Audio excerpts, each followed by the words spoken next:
Chapter 1627. Screech Dash.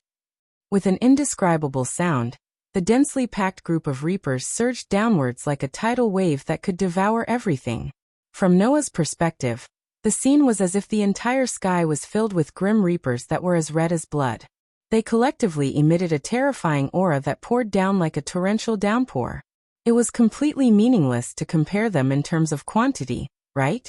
This was because each of the Grim Reapers was a few sizes bigger than Noah. Their height was estimated to be close to 4 meters tall. There were countless of such Grim Reapers. How many billions would that be? What about billions? Or tens of billions? It would be meaningless to even count the number of Grim Reapers, right? The human tide formed by such a terrifying number of Grim Reapers was enough to drown a continent. Let alone Noah, who was only one person. Therefore, looking at the dense group of Grim Reapers that poured down like a torrential rain and surged like a roaring wave, Noah almost subconsciously understood what was going on. Currently, he had no means to resist them at all. So what if he had the authority to display a variety of abilities? So what if he had a treasure vault with more than 1,000 types of relics?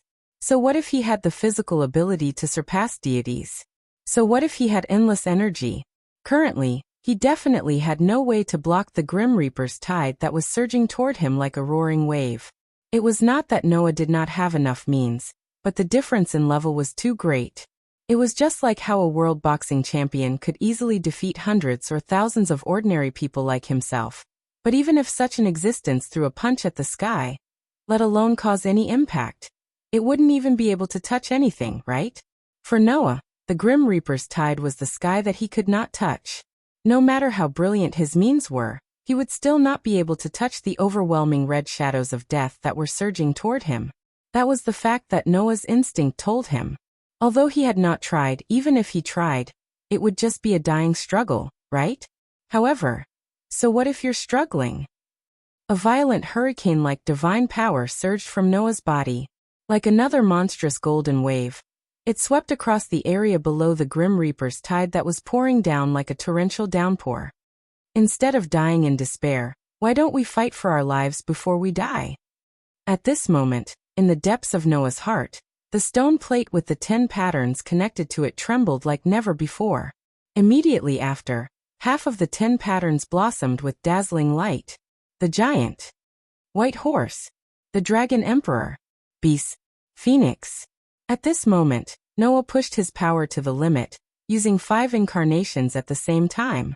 I am the strongest and I hold all victory in my hands. No matter if it is a human or a demon, I am the one who defeats all enemies. I will defeat any enemy that stands in my way. As Noah chanted the holy words of the God of Victory, a terrifying storm of divine energy surged from his body. His pitch-black and deep eyes were dyed with a dazzling golden color, flashing with a brilliant light. I don't care what you are. If you want to take my life, let's give it a try then. Amidst the violent roar, the terrifying divine storm that surged from Noah's body began to flash with a bright light. The light was like a myriad of stars, flashing and condensing together, forming a shape. In just a moment, countless xenomorphs appeared from the divine storm. They were handsome draconic horses. Their entire bodies were covered in crimson armor, and their armor was decorated with dazzling gems. They had a dragon horn on their foreheads, and their eyes flashed with red light. Their bodies were dozens of meters tall, and they stepped on golden flames. They were gigantic dragon horses, and their bodies were majestic. Combining the power of the giant, white horse, dragon emperor, beasts and phoenix, Noah created a tide of draconic horses that was comparable to the death god's tide. This result caused Noah's whole body to burn with burning pain. His internal organs felt like they were about to explode, letting out an unbearable sound. Screech. Seeing the innumerable majestic dragon horses appear, the tide of death that was swarming over let out a roar that sounded like a furious roar. Neigh. As if competing with each other, the majestic draconic horses let out a neatly arranged neigh that resounded throughout the entire space between worlds. The neigh of the draconic horses faintly carried the roar of dragons and tigers, like an echo, turning into ripples that reverberated in the sky. Immediately, the golden draconic horse tide and the red death god's tide rushed out at lightning speed. crossing the entire space in an instant, quietly colliding. Rumble. Accompanied by an earth-shattering sound, the draconic horse tide and the death god's tide that fiercely collided with each other turned into a terrifying golden flame and a red storm, crazily entangling with each other. Boom. Like a star exploding, the unimaginable golden flame and red storm swept out from the center of the pure white world, instantly expanding to an area of thousands of meters. If such a collision occurred in an ordinary world, perhaps at this moment, the world would have already let out a mournful cry. The space would have already been shattered inch by inch, and even the atmosphere would have been completely evaporated, leaving not a trace behind. Unfortunately, this pure white world called space between worlds was terrifyingly sturdy. There was no concept of time, nor was there any concept of space. Even the atmosphere did not exist, allowing the terrifying golden sea of fire and scarlet storm to silently expand, occupying a corner of the world. However, if someone were to be caught in it, the consequences would be unimaginable. At the very least, even existences like the White Yiksha and the Queen of All Saints would at least be seriously injured if they were to be caught in it. Undoubtedly, it was a collision of this level.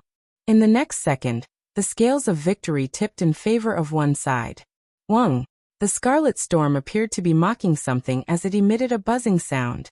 Immediately, it forcefully penetrated the bright golden sea of fire.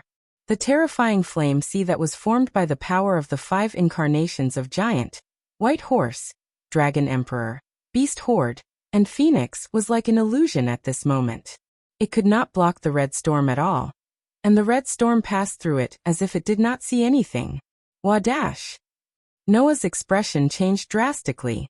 Taking advantage of this moment, the red storm passed through the terrifying golden flame sea and rushed in front of Noah. Like a bloody mouth, it swelled and crazily enveloped Noah's body. Noah was already powerless to turn the situation around. Clang! Just as the red storm was about to swallow Noah's body, a bright golden light suddenly bloomed on Noah's body. Noah did not even have the time to react. A golden sword that looked like a key suddenly emerged from his body. With a turn of his body, it shot towards the sky. That is, Noah could not help but be shocked. This was because Noah did not recognize the golden sword that was shaped like a key. It was the gate of Babylon that Gaia and Aleia gave to Noah. Under Noah's gaze, the golden sword that shot up into the sky and met the red storm that was surging towards it trembled slightly. Pung! The gate of Babylon treasure exploded in an instant, turning into golden powder that sprinkled down from the sky. Then, it stopped in midair, like a layer of golden light film that covered the sky. The moment the crimson storm came into contact with the powdery light film, it abruptly froze and was unable to move any further. Between heaven and earth, silence was restored. Noah could only stare blankly at this scene. He was unable to react at all, and his body fell down. Then, 2 pairs of rather tender hands hugged him. Chapter 1628. In the pure white world, 2 petite girls hugged Noah from the left and right as they descended from the sky and slowly landed on the ground. In the surroundings, the feathers that were emitting a soft white light immediately surrounded Noah, as if they were extremely happy about the result of Noah's escape, and they danced in the air excitedly. It was only at this moment that Noah finally reacted. He looked to his side and was immediately stunned. Gaia? Aleia? The petite girls that suddenly appeared were Gaia and Aleia. Are you okay? Gaia said with lingering fear. That was really scary. It's different from our world. There is no concept of time here. Therefore, although we immediately entered the space between worlds, the time still doesn't match. Aleia said with an indifferent expression. Fortunately, we made it in time. Hearing Gaia and Aleia's words, Noah's expression was a little uncertain. But why are you here? In the past, Gaia and Aleia undoubtedly said that only Noah could enter the space between worlds. Even the 2 great restraints couldn't enter the space between worlds. Now, how did the 2 great restraints come out of his world? Don't be surprised, little Noah. We didn't lie to you. If we relied on our own strength, we wouldn't be able to enter the space between worlds. Gaia gave a rare bitter laugh. This is an exception. There won't be another chance like this in the future, right? In short, it's good that you're fine, Alea said. After all, it would be very troublesome to explain the situation in detail. Hearing this, Noah's face showed a trace of bitterness. He raised his head and looked at the red storm outside the powder film. His voice was more or less self-deprecating. Is there anything more troublesome than that thing? Gaia and Alea were speechless. However, it was clear that Noah was saved because of Gaia and Alea. I didn't expect the gate of Babylon, that you gave me to be able to block that thing. Noah's eyes flickered. It seems that it's not just a treasury. No, it's really just a treasury. Gaia shook her head. The gate of Babylon doesn't have any special power. It's just a treasury. However, in order to make it useful at a crucial moment, we added some special things inside. Alea also looked at the sky. So just like our appearance here, the gate of Babylon can resolve the crisis brought about by the disaster. This is the only time it can do so. Is that so? Noah nodded slowly and looked at Gaia and Alea with an unprecedentedly serious expression. Then can you explain to me what's going on? Gaia and Alea exchanged glances before turning to Noah in unison. Has this day finally arrived? Gaia wasn't as naughty as before. Instead, she was like a wise person who had seen through everything. Her expression was unusually calm. Although I knew that you would have to face all of this sooner or later, I didn't expect it to come so suddenly. Suddenly. It was indeed very sudden. If it wasn't sudden, why would Noah have such a dream when he was trying to use the sun's sovereignty to draw out the possibility of the disaster from his body? If it wasn't sudden, why would Noah encounter the biggest crisis in history without any preparation? However, just like what Gaia had said, sooner or later, Noah would have to face all of this. At this stage, there's no benefit in continuing to hide it from you. Alea's gaze turned to Noah. Since you suddenly went to search for that thing, it proves that the time is ripe for you to come into contact with your true mission. In the past, I hid it from you because I didn't want you to come into contact with that thing before the time was ripe. Now there's no need for that. Little Noah, we will tell you everything now. Gaia smiled at Noah, including the meaning of your existence and why you exist. Gaia and Alea looked at each other again and raised one hand at the same time. Clang. The fluttering feathers suddenly gathered and surrounded Noah, Gaia, and Alea, releasing dazzling radiance. The light enveloped the three of them, causing their figures to be enveloped by the white light in an instant. Then they disappeared. Noah felt a blur in front of his eyes, and his entire vision was dyed white. Then two small hands held both of Noah's hands, bringing him back to his senses. After coming back to reality, the radiance in front of Noah's eyes began to fade. The scene in front of Noah was still that pure white world. However, looking at this pure white world, Noah was stunned, because in this pure white world, there were no feathers emitting a soft white light, nor was there a bone-chilling red storm. There was only a hazy mist. It was extremely hazy and filled the entire between the worlds with white mist. This is... Noah couldn't help but look around. Don't be nervous. Alea held Noah's hand tightly. Now what you see is just an image reproduced by the world. It's not the real world. That's right. Gaia nodded. This used to be the between the worlds before anything was born. The between the worlds before anything was born. Noah said with uncertainty. In other words, before the world was born? Yes. Alea looked at the white mist that filled the entire space. At the very beginning, before the world was born, the between the worlds was like this. At the same time, this is the most primitive between the worlds. Gaia extended her hand and pointed in front. Little Noah, look there. Noah immediately looked in the direction Gaia pointed and looked in front of the white mist. Because the mist was too dense, at the beginning, Noah couldn't see anything at all. However, gradually, Noah discovered something. In front of the extremely dense white mist, there was a crystal. It was an extremely pure and clean crystal without any color or color. It was as clear as a lake. Wang.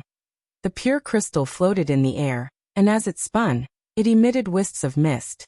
The white mist and emotions in the entire pure white world were all emitted from the crystal. Looking at the dazzling and beautiful crystal, Noah almost subconsciously asked. What is that? That is the center of the Between the Worlds. Alea immediately replied. It is also the origin of everything. Without it, nothing would be born in this world, Gaia said. From a human's point of view, this place is equivalent to the universe. However, in this universe called Between the Worlds, what is born is not a celestial body but a world. All the worlds are born from the center of the Between the Worlds, because that is the origin of the mist. Alea's voice clearly entered Noah's ears. Originally, in the Between the Worlds, nothing would be born, but the mist emitted from the center brought life to the Between the Worlds. Following Alea's words, in front of them, the mist suddenly gathered into a ball without any reason. The ball of mist started to beat like a heart. With every beat, the ball of mist would start to condense. In the end, the ball of mist emitted a gentle light and turned into a feather. Do you see it? Gaia pointed at the feather. That is the starting world. The starting world. Noah looked at Gaia. Why do you call it the starting world? The one who answered this question was not Gaia but Alea. Because that world is the reason why there are so many worlds in the Between the Worlds. Chapter 16:29. In fact, this was not something difficult to understand. The universe could give birth to many planets. However, within the range of human observation, life had only appeared on Earth in the entire universe. If Between the Worlds was compared to the universe, then the same logic applied. In the beginning of this universe, only one world was born. That wasn't an amazing world. It didn't have a restraining force like ours, nor did it have the mysteries that little Noah encountered in the past. It was just an extremely ordinary world. Gaia looked at the lonely feather fluttering in the hazy white fog. His voice seemed to come from a very distant place. In that world, humans didn't have any special powers. They only had to repeat their ordinary lives day after day. There was no mystery to speak of. However, such an ordinary world became the beginning of the entire Between the Worlds, Alea said faintly. Because even if there was no mystery, humans had extremely rich imaginations. They had always been pursuing mystery in their fantasies. Parallel worlds, dimensional spaces, alien domains, superpowers, different dimensions. Humans with intelligence used extremely rich imaginations to pursue these mysteries. They also created these mysterious existences in their own minds and fantasized wildly. Gaia smiled helplessly. As the will of the planet, I can't understand why humans would pursue these things. However, those fantasies are the foundation of existences like us. While Gaia and Alea were talking, the hazy fog in front of them changed again. Around the lonely feather fluttering in Between the Worlds, the hazy fog had gradually gathered into clumps and was beating like a heart. As it beat, the clumps of fog also condensed. In the end, those clumps all turned into feathers in a soft white light. Just like what you saw, after the birth of the original world, more and more worlds were born. Alea said to Noah. That wasn't a world that was born by chance. There was only one world that was born purely by chance. The worlds after that were all created by drawing on the fantasies of the humans in that world. They were all specious worlds that were born from the imagination of that world. Absorbing the fantasies of humans? Noah couldn't help but ask. Does the fog have such properties? Therefore, we also call the fog imagination. Gaia said with a smile. And after you were born, the Between the Worlds that you saw had already become a universe that absorbed the fantasies of the original world. It's a universe filled with fantasies, Alea said word by word. A universe filled with fantasies. An all-encompassing fantasy universe. Noah muttered to himself as he repeated this sentence. After a long while, he fell silent and suddenly opened his mouth again. Then, what's the deal with my birth that you just mentioned? Your birth, it wasn't by chance, Gaia hesitated for a moment and then sighed. Your existence is a part of fighting against fantasies. Part of fighting against illusions? Noah's hand tightened slightly, and his eyes flickered as he spoke in a low voice. Then are those red things? Gaia and Alea nodded their heads with a heavy heart.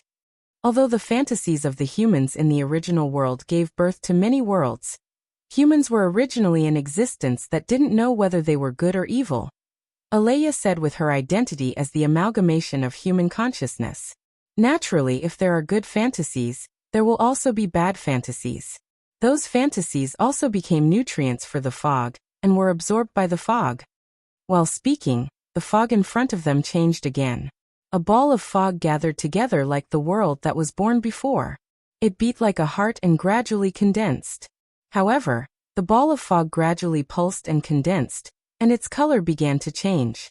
From the pure white color at the beginning, it gradually turned into the color of blood.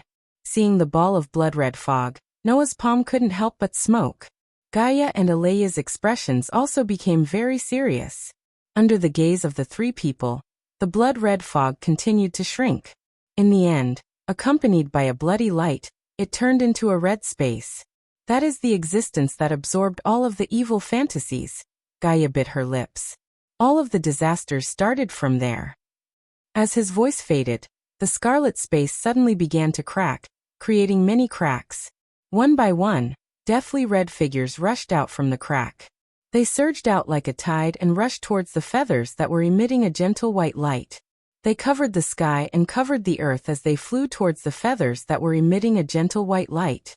At this moment, the feathers in the pure white world were like frightened birds, fleeing in all directions. However, there were still some feathers that were caught by the red figures.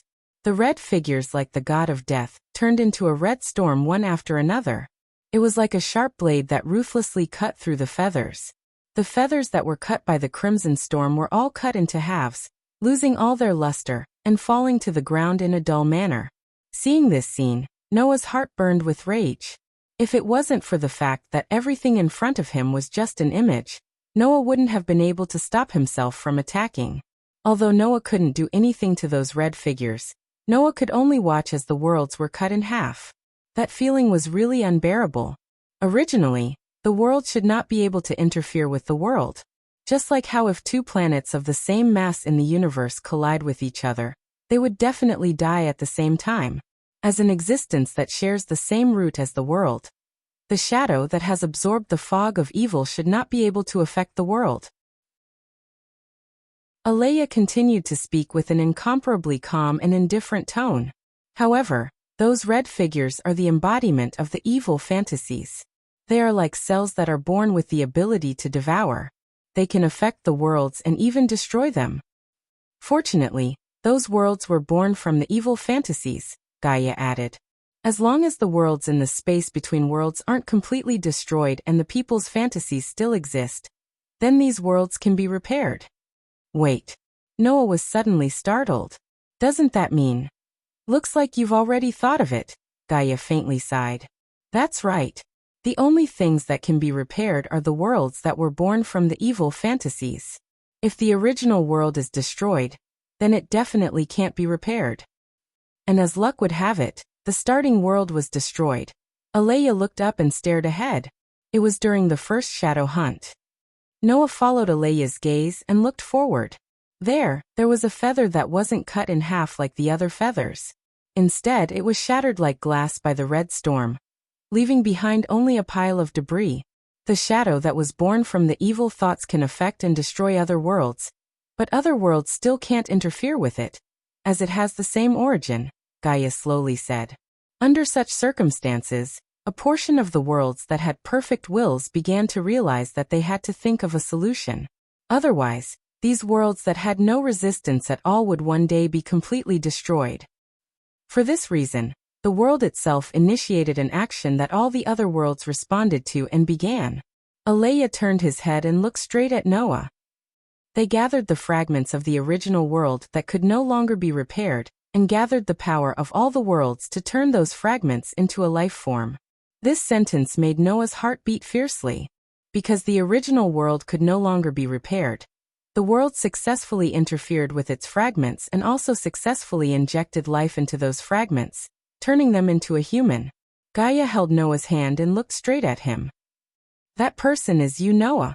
What formed your body was the fragments of the original world. What formed your life was the power of all the worlds. Alea also held Noah's hand. Therefore, you are in existence on the same level as the worlds. You are also the child of the worlds born from the many worlds.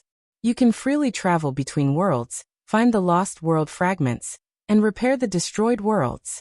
After all, every world here was born from the human imagination of the original world that formed Noah's body. Noah was born with the ability to repair these worlds. As for the shadow, that was born from the evil thoughts, it was also an illusion of evil that was obtained from the original world.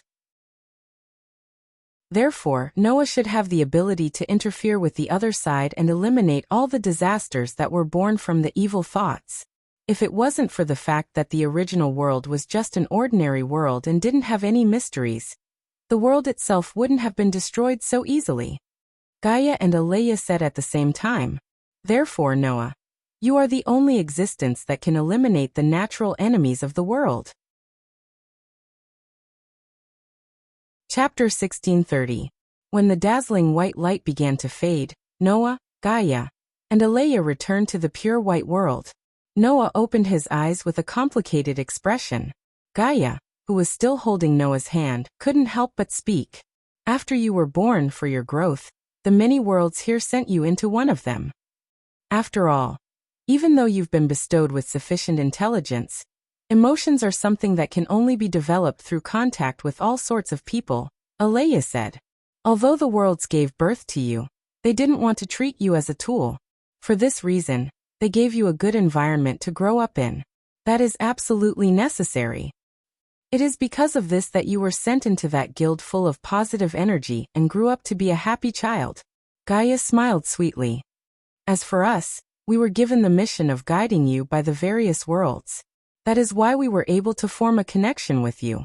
Don't worry, I don't doubt your intentions. It's just that I didn't expect to have such a background." Noah could only bitterly smile. "Moreover, even if you made me sound so powerful, I still couldn't do anything to those shadows. That is because your true strength hasn't been activated yet," Alea immediately said. "No matter what, you are still a life formed from the fragments of a world. Although the original world has been destroyed, there is no doubt that your body contains the potential to become an existence that can rival worlds. In other words, little Noah, you have the potential to become an existence that can rival worlds." Gaia reached out a hand and pressed Noah's chest. "Isn't it because you came into contact with that possibility that you realized your mission and discovered the existence of the culprit that destroyed the original world?" Hearing Gaia and Alea's words, Noah couldn't help but speak. "But that possibility can't be activated at all. That is because the power you use to activate that possibility is too weak." Alea shook her head. "That is a possibility that can rival an entire world. If you don't use the power of an entire world, you won't be able to activate it. Even if you are lucky enough to activate it, with your current human body, you will instantly explode from that huge possibility." Noah was shocked and felt a lingering fear. There was actually such a serious consequence? However, was it a possibility that could rival an entire world? No wonder the power of a sun couldn't be activated. "Then what should I do?" Noah said helplessly. "Even if I can activate the possibility in my body, I won't be able to withstand it. Not to mention not being able to activate it, right?" "No problem," Gaia solemnly said. "We have long been prepared." At this moment, the surrounding feathers that were dancing in the air began to rotate, flashing one after another. Gaia and Alea stepped forward at the same time. As though they were holding something, they slowly raised one of their hands. Wang. Suddenly, the entire space between the worlds began to tremble, and the ground emitted a blinding white light. Noah subconsciously squinted his eyes. Then, from the ground that was emitting the dazzling white light, a light source rose and appeared in front of Noah. Looking at the light source, Noah slightly widened his eyes. He saw that in the light source, there was a piece of crystal. It was a piece of crystal clear, pure and clean, as clear as water. "That is," Noah said in surprise. "Isn't that the center of Between the Worlds?" Ever since Shadow appeared, the worlds hid the center of Between the Worlds to prevent Shadow from finding it. Alea said as if it was a matter of fact. "No matter what, it is the center of the Between Worlds, the source of the imaginative power. Without the imaginative power, A mere fantasy would not have become a factor in the entire between worlds situation. And if Shadow finds the center of the world between worlds, it might be able to absorb the imaginative power produced by this crystal, causing more imaginative power to be filled with evil fantasies. Who knows? Gaia explained. Therefore, the worlds hid it. Now it is time for it to be used. In the end, the origin of the world should be imaginative power. Illusions are just designs and accelerators. Alea was still the same as before, coldly saying something shocking. Since the so-called sovereignty of the sun has no way of drawing out the possibility in your body, then we will use the imaginative power produced by the center of between the worlds to convert the sovereignty of the sun into the sovereignty of the world. That will do. What? Noah was really stunned. Sovereignty of the world.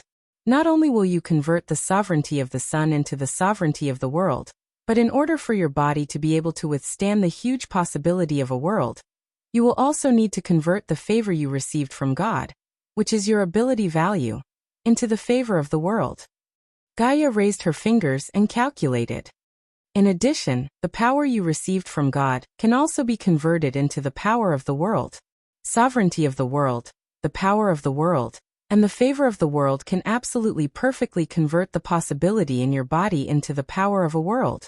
At that time, you will be able to stand on the same level as Shadow. Alea raised her eyes and looked at Noah. It is for this purpose that we suggested you to travel between the worlds and work hard to increase your strength. In the end, you will find a suitable power to convert with imaginative power and draw out the power in your body. Things are progressing more smoothly than we expected. Little Noah, the sovereignty of the sun, the power of God, and the favor of God that you received are all suitable to be converted with imaginative power and upgraded to the power of the world. Everything is on the right track. Gaia took a deep breath. Now it is time to counterattack. Little Noah, are you ready? Hearing this, Noah raised his head and looked at the sky out of reflex. There, the red storm outside the powdery light film had turned back into the red shadow of the Grim Reaper. It was flying back and forth outside the light film like a swarm of locusts, making one's scalp go numb. However, the Grim Reaper's tide didn't have any thoughts of retreating. Presumably, the Grim Reaper's tide should have realized that Noah was the only existence that could threaten them. So they definitely wouldn't retreat before killing Noah, right? It was because of this that last time, when the Grim Reaper came out to hunt, Gaia and Alea hurriedly called Noah over and didn't hesitate to kill him once to avoid being discovered by the Grim Reaper. At the thought of this, Noah also took a deep breath, calmed himself down, and looked at the translucent crystal. What should I do? Relax your body. Alea directly said. Release your power, sovereignty, and favor. Noah nodded heavily and closed his eyes. In the next moment, Noah's body flashed with a dim light. In the dim light, on Noah's body, a stone plate with 10 patterns connected to it, with a sun in the center and 24 engravings in the sun slowly floated forward. At the same time, on Noah's back, mysterious characters jumped up and lined up neatly. Like a stream of light, they flew out and circled around the stone plate. Seeing this scene, Gaia and Alea nodded at the same time. Leave the rest to us, Gaia said to Noah. Little Noah, don't worry, we will definitely succeed in turning your power, sovereignty, and favor into a power equal to the world. Will it take a long time? Noah pointed upwards. Will the light screen be able to withstand it? I don't know. The light film was formed by us fusing a trace of imaginative power into the gate of Babylon. Even we were only able to temporarily leave our world and enter the world between worlds with the help of imaginative power, Alea explained. Once the imaginative power is exhausted, the light screen will disappear, and we will return to our original world. There is only one chance like this, and it can't be replicated again. We have to race against time and complete the imaginative power conversion as soon as possible. Gaia patted his chest. Well, in short, leave everything to us. Then what should I do? Noah frowned. Could it be that I'm just going to watch from the side? Gaia and Alea looked at each other. That's true. Gaia muttered to himself for a while before speaking. Since that's the case, little Noah, go and do what you want to do. Do what I want to do. Noah was stunned. No matter what the result is, this time, you have to face the disaster that is active in the between worlds. In the end, it would be good if you win, but if you lose, whether it is you or your family, friends, or lovers in the thousands of worlds, they will all die together. Aleya reminded, just do what you want to do, and don't leave any regrets. Noah was silent. Chapter 1631. In order to not leave any regrets. After telling Noah these words, Gaia and Aleya no longer disturbed Noah. They controlled the center of the between the worlds to generate imagination and upgrade Noah's authority, sovereignty, and favor. Only Noah was left standing there, speechless. Regrets. Thinking about it carefully, Noah really had a lot of things that he was worried about. If this was really the last chance, then no matter what, Noah hoped to complete these things. Thinking about this, Noah silently thanked Gaia and Aleya in his heart. 1. As if they knew what Noah wanted to do the most at this moment. A feather emitting a soft white light lightly fluttered in front of Noah. Looking at the feather floating in front of him, Noah didn't hesitate to raise a hand and press on it. In the next second, Noah's figure turned into a light and flowed into the feather. Gaia and Aleya, who secretly saw this scene, showed an expression that was expected. Sure enough, the thing he wants to do the most is go home. Strictly speaking, the between the worlds was Noah's home. Unfortunately for Noah, there was only one place that could be called home. Gaia and Aleya were very clear on this point. This was the only thing that wouldn't change no matter what happened, right? As the chosen one by the world to become Noah's only hope, Gaia and Aleya could only silently bless this child. They hoped that in the end, Noah would not have any regrets. Walala. Before he could open his eyes, Noah heard a clear sound of waves. Among the waves, there were even some seagulls crying. Hearing these sounds, Noah knew he was back. Thus, Noah slowly opened his eyes. When he opened his eyes, Noah was immediately startled. This was because in front of Noah, a young and cute face was incomparably close. A pair of emerald green eyes were staring at Noah with curiosity.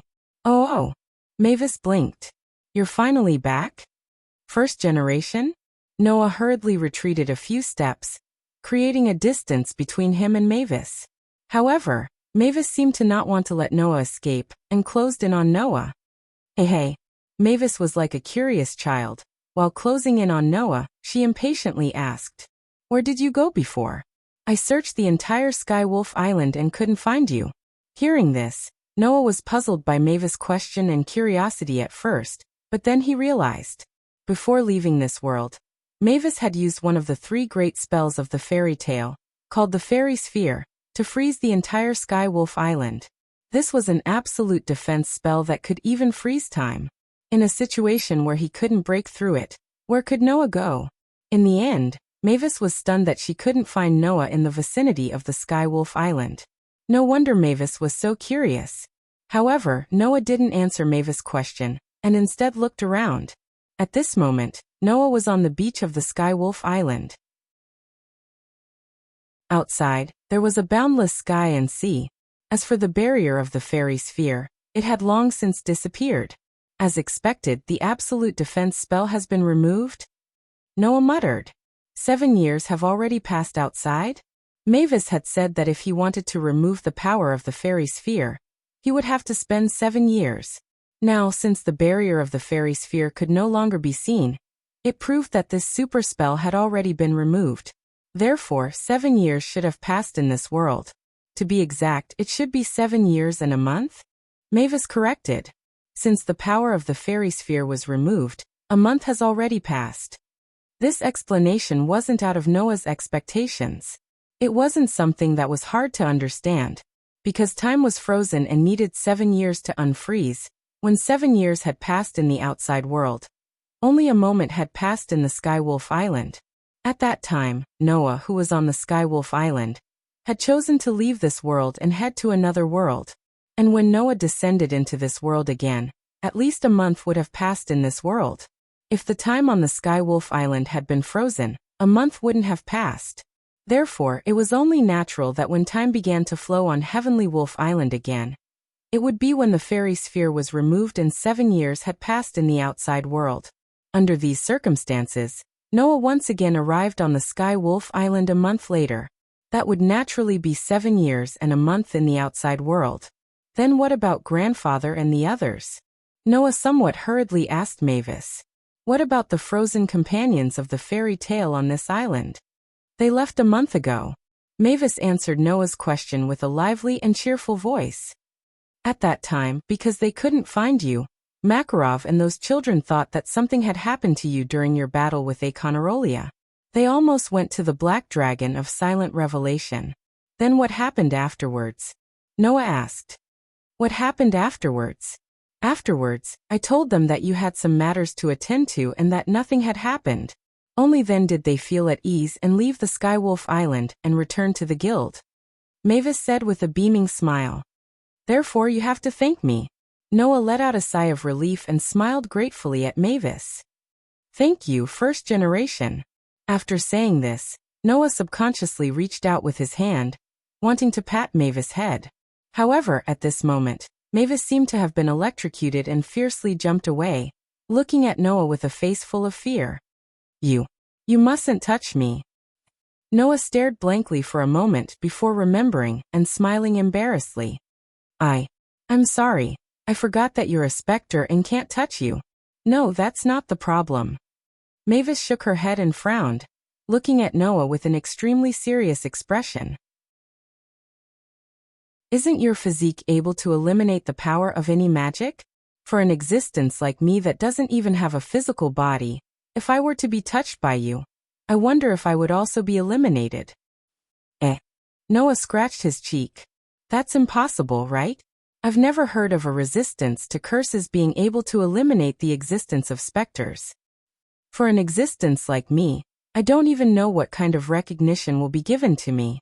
If I'm considered to be an existence similar to magic, or related to magic, then it's not impossible for you to eliminate me. Mavis shook her head without any room for discussion as she puffed up her cheeks. Moreover, I'm an elder.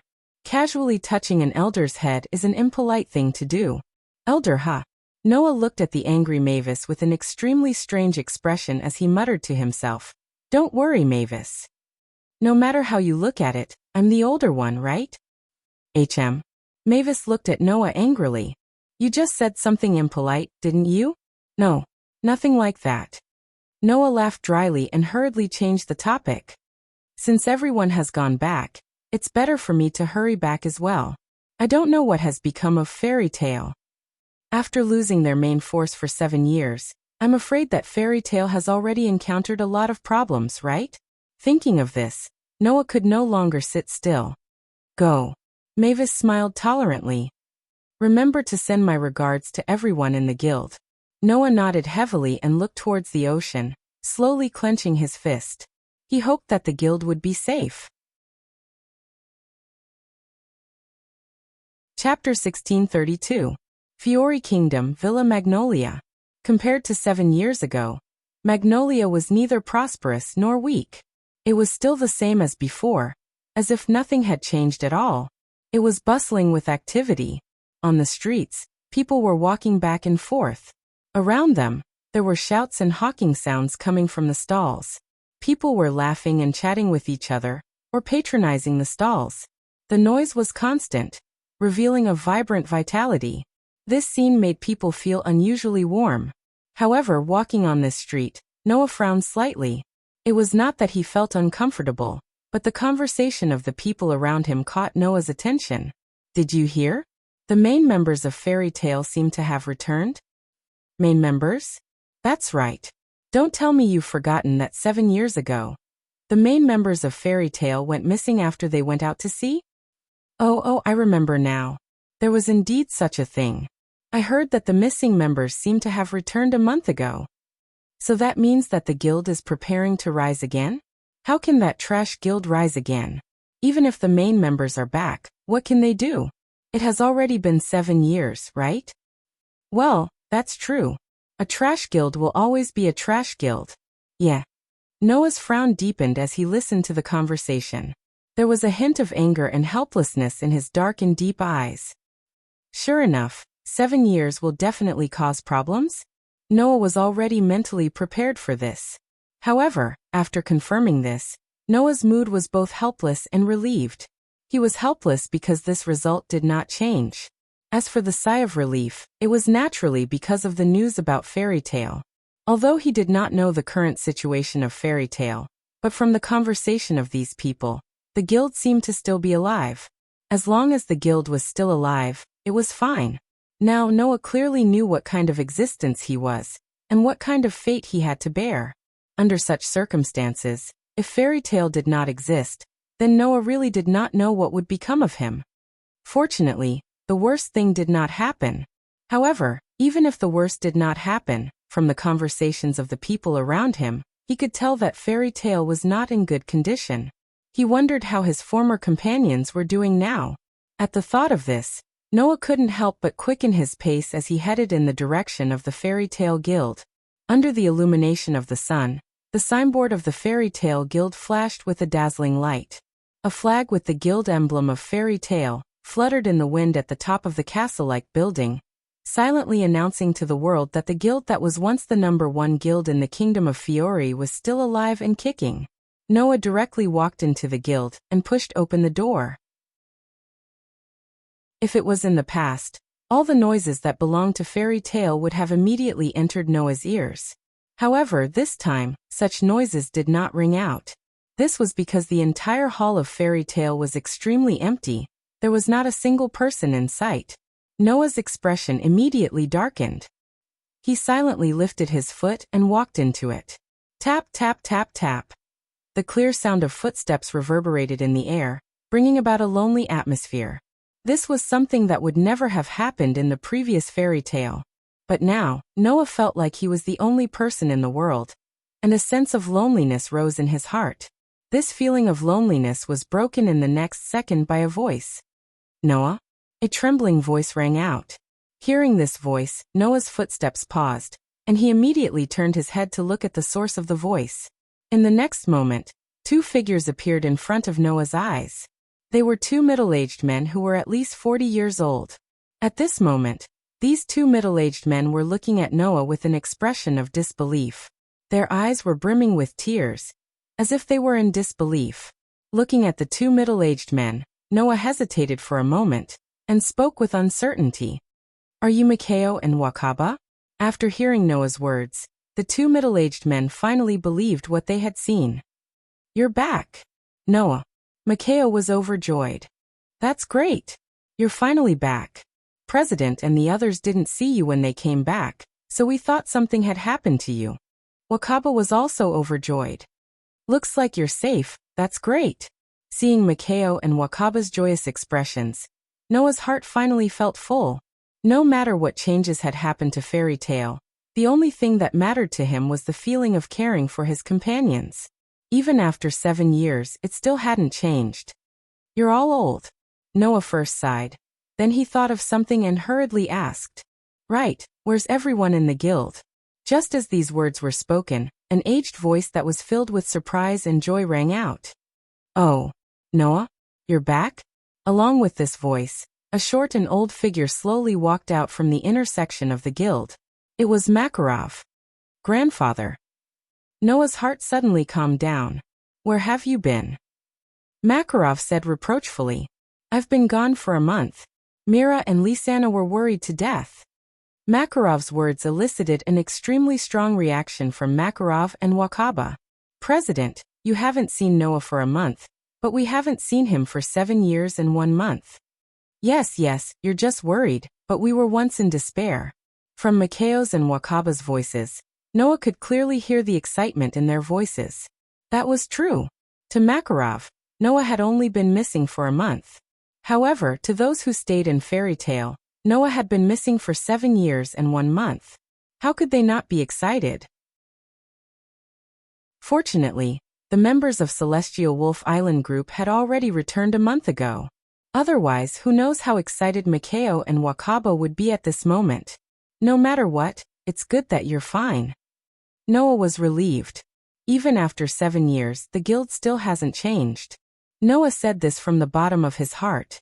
However, Makao and Wakaba refuted him. That's where you're wrong, Noah. Makao sighed. The guild has changed a lot. Didn't you notice that the members of the guild aren't here? Wakaba said helplessly. Apart from your Celestial Wolf Island group, there are less than 10 people left. The rest have all left the guild. So it's like that. Noah sighed faintly. It was natural for the guild to encounter such a situation. After all, if the main force wasn't here, how could the guild continue to be the #1 guild in the Fiori Kingdom? Without the main force, there wouldn't be any powerful magic shooters to complete the difficult missions. This way the missions would decrease, the income would decrease, the management wouldn't be good, and the members would leave. Anyway, sit down first. Makarov looked at Noah. I'll tell you the details of the guild. Noah nodded. Chapter 1633. During these 7 years, many things had happened to Fairy Tail. Due to the need to remove the ice on Heavenly Wolf Island, Mavis had sunk the entire island to the bottom of the sea to prevent any disturbances or trouble. The disappearance of Heavenly Wolf Island was finally discovered a month after Noah's group left the guild.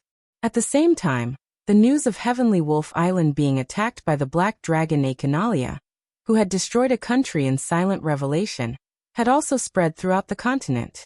Fairy Tail, who thought that the main members of the guild and Heavenly Wolf Island had been destroyed by Akinalia, fell into chaos and despair. In the end, all kinds of problems arose.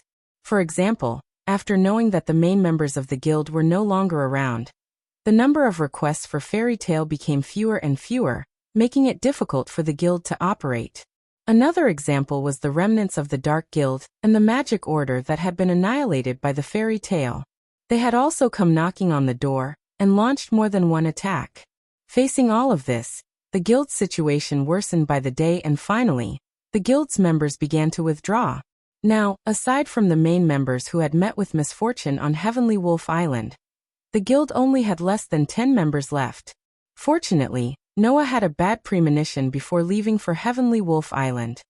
He had squandered all of his wealth to purchase large amounts of magic crystals, and gave them to Makao, Wakaba, and the others for them to use when necessary.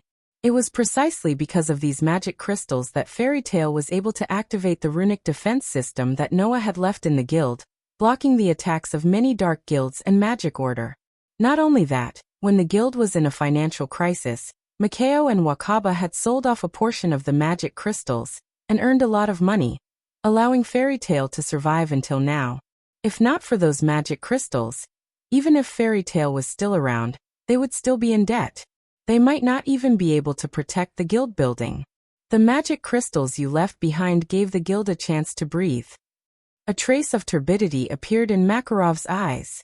On the other hand, as the guild leader, I didn't leave anything behind, causing the members of the guild to suffer greatly. Back then, I only thought that something would happen. I didn't expect something like this to happen. Noah shook his head. It's really great that I left something behind back then. You've been a great help, Noah. Makao patted Noah's shoulder. In these 7 years, I have more than once felt admiration and gratitude for your foresight. If it weren't for those magic crystals, our guild would have long since fallen into poverty, right? Wakaba bit his pipe as he exhaled a puff of white smoke. Even though right now our guild is also very poor and very weak, that's right. In the past, Noah had long since used up all the magic crystals he had left behind. Coupled with the withdrawal of a large number of members, Fairy Tail had really fallen into a state of poverty. If Noah's group still hadn't returned, Makao and Wakaba would have had no choice but to borrow money from others. They might have even sold the guild building, right? No matter what, the members of the Heavenly Wolf group had returned at just the right time.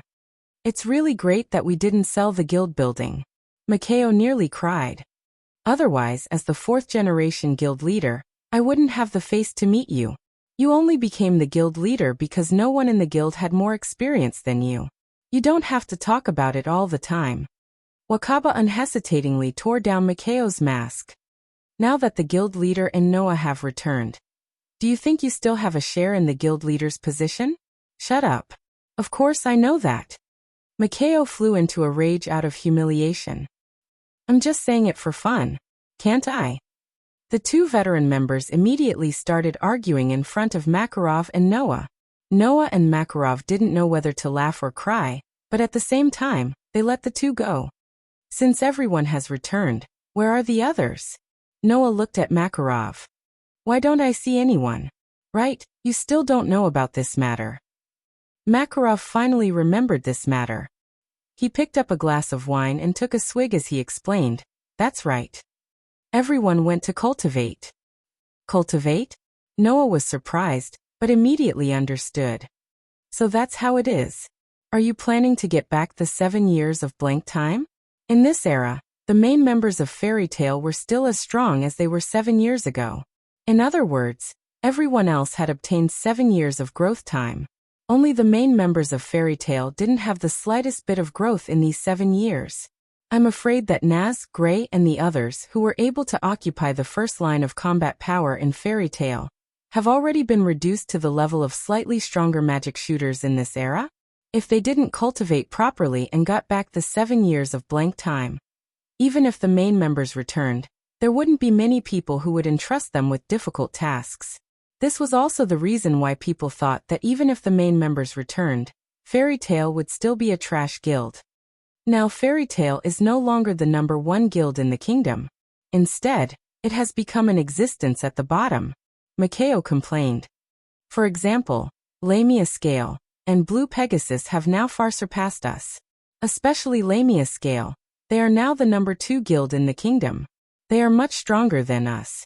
No matter what in Lamia Scale, there is still a Tura. Wakaba shrugged. They have a member of the top 10 saint magicians and a combat expert like Leo. It's impossible for them not to be strong. #2 in the kingdom. Noah noticed another detail. Then, who is the #1 in the kingdom? I heard that it was a very small guild 7 years ago. Makarov said with an indifferent attitude as he continued to drink his wine. However, that guild changed its leader in these 7 years and also brought in 5 very powerful magic shooters. As a result, it developed to the point where it is now the #1 guild in the kingdom. In other words, it's that guild that replaced us, right? Noah looked at Mikao. What is that guild called? The guild is called Saber-Tooth. They are very powerful. Mikao stroked his chin. In my opinion, that guild is much stronger than when we were at our peak 7 years ago. Not to mention Saber-Tooth, even Lamia Scale, and Blue Pegasus are much stronger than we were in the past. Wakaba said with annoyance. At least, I don't think that we can fight them after training for a few months. Yes. Mikao nodded. Even if it is Noah, I don't think he can do anything to them now. A gap of 7 years is too serious. Wakaba said jokingly to Makarov. Leader, why don't we learn from Saber-Tooth and change the leader? Maybe we can return to our peak in a short time?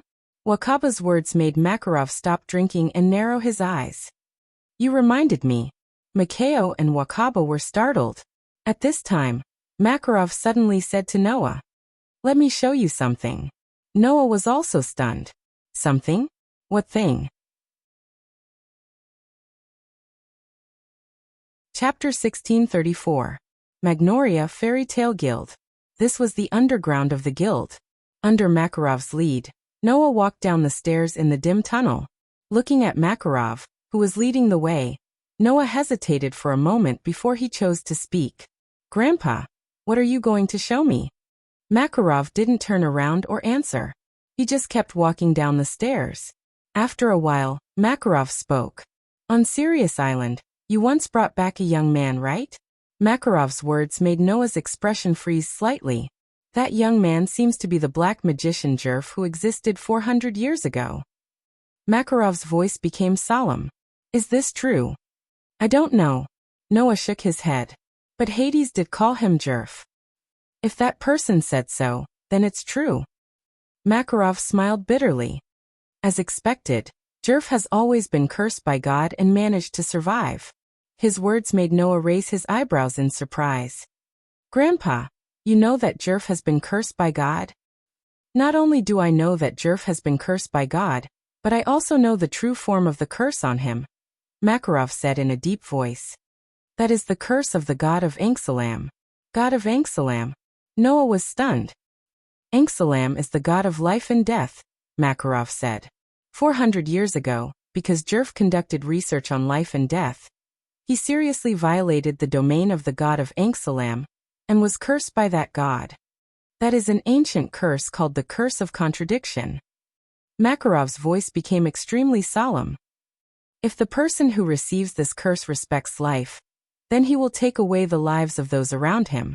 The more he respects life, the more the curse will release the energy of death, causing a lot of deaths and injuries around the cursed person. On the other hand, if he doesn't respect life, then he won't release the energy of death. That is why it is called the curse of contradiction. And this curse, in addition to taking away the lives of others, can also give the cursed person an immortal life. Makarov sighed. The reason Jerf was able to survive 400 years ago is because of the power of this curse, right? Noah suddenly recalled the scene when he met Jerf on Sirius Island. At that time, Jerf did release a huge amount of energy of death, causing the life around him to be devoured. At that time, apart from Noah and Wendy, who was protected by Noah, all the life around them was taken away. Is that the curse of the god of Enxalam? Noah couldn't help but mutter. What a vile curse. The curse would only take away the lives of others if it respected life. Didn't that mean that the more the cursed person cherished others, the more he would take away the lives of those he cherished? Such a vicious curse could no longer be described as a bad taste. The reason why Jerf was so desperate and agitated to beg Noah to kill him was because he was tortured by this curse, right? Moreover, the most vicious black magic shooter in history was someone who respected life. That was equally shocking. If it wasn't because he respected life, then Jerf wouldn't have triggered the energy of death on Sirius Island that almost affected Noah, right? What a vile hobby. Makarov heard Noah's mutterings clearly. After a moment of silence, Makarov spoke calmly. The first generation was also cursed by that vile hobby. Noah suddenly raised his head and looked at Makarov in shock. What did Makarov say just now? The first generation was cursed as well? Was he cursed by the god of Enxalam? It can't be right? That was before the creation of Fairy Tale. Makarov didn't seem to know how shocked Noah was at this moment. He continued to walk down the stairs and began to tell his story. He continued to walk down the stairs. 100 years ago, the first generation was just a member of a small guild. At that time, the magical world wasn't as orderly as it is now. There were all sorts of conflicts and even killings between guilds in order to fight for territory, resources, and commissions. This made the era very chaotic. Makarov's voice rang clearly in the passage. At that time, the guild that the first generation was in was destroyed because of a dispute. The first generation then wandered to Sirius Island and lived there. After that, the first generation met 3 treasure hunters who came to Sirius Island to look for treasures.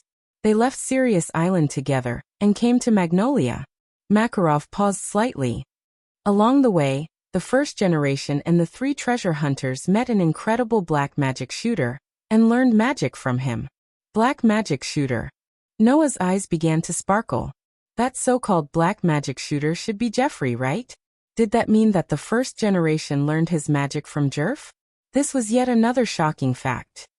At that time, Magnolia was under the control of a dark guild, and the lives of the people were very difficult. Makarov continued. In order to save Magnolia from the hands of the dark guild, the first generation used an incomplete black magic. In the end, he paid the price of his body being unable to grow. So the reason why the first generation's body was so petite was because of this? After that, the first generation and the 3 treasure hunters created Fairy Tale and became the 4 founders of Fairy Tale. Makarov glanced at Noah. Among them, there was Hades, whom you defeated. In addition, my father, your great-grandfather, Yuri Doria, was also among them. After that, everything in Fairy Tale was on the right track. The first generation also worked hard on various activities for the development of Fairy Tale.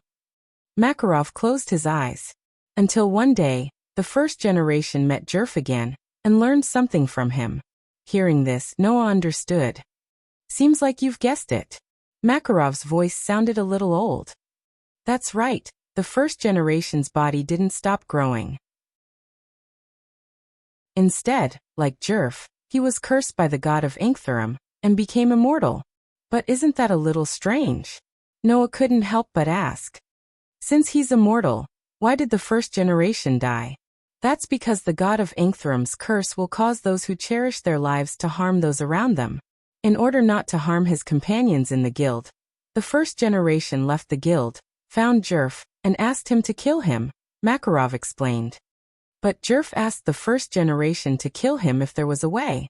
As two people with immortal lives, both the first generation and Jerf couldn't kill each other. Because of that, they were heartbroken that each other didn't cherish their own lives. Makarov shook his head and sighed. In the end, this action triggered the curse of the god of Ingthuram, who both respected each other's lives to the greatest extent, causing the two of them to start taking each other's lives at the same time. Take each other's lives at the same time. Noah frowned. But the first generation and Jerf are both immortal, right? They can't be killed, right? That's right. Makarov nodded. Therefore, the curse of contradiction created an even greater contradiction, allowing the side with the stronger curse to take away the other side's life that should have been immortal. In other words, only one of them died in the end. There was no need to explain who that person was. That was how the first generation was killed by Jerf's curse. Chapter 1635. In the dim passageway, a silent atmosphere began to pervade. Noah and Makarov were still walking down the stairs, and the atmosphere seemed a little heavy. Noah lowered his head slightly as he pondered over the secret that Makarov told him. At the same time, he smiled bitterly to himself. Who would have thought that in less than a day, he would actually learn so many secrets? Noah only found out about his real identity and mission today, including the secrets and disasters of the many worlds in between worlds. Now, after returning to the guild, he found out about such secrets in fairy tale. If it weren't for Noah's strong mental fortitude, he wouldn't have been able to digest so many things in such a short time. And that wasn't the end of it. Makarov intended to tell Noah's secrets, and that wasn't all. Everyone thought that the first bloodline had passed away, Makarov said abruptly. But in fact, the first bloodline didn't really die at that time. Noah was stunned on the spot, and he didn't know how to react. What's going on? Makarov seemed to have seen through Noah's confusion and explained the truth. At that time, the first bloodline was only in a state of suspended animation.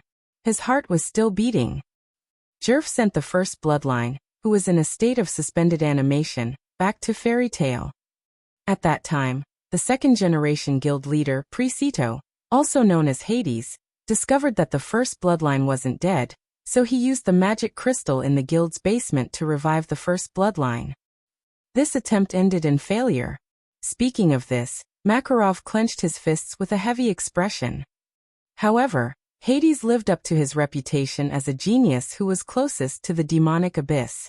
Although his attempt ended in failure, he unexpectedly developed a magic spell that transcended eras by using the first generation's body that was sealed in a magic crystal, and possessed the semi-permanent life support ability of the first generation.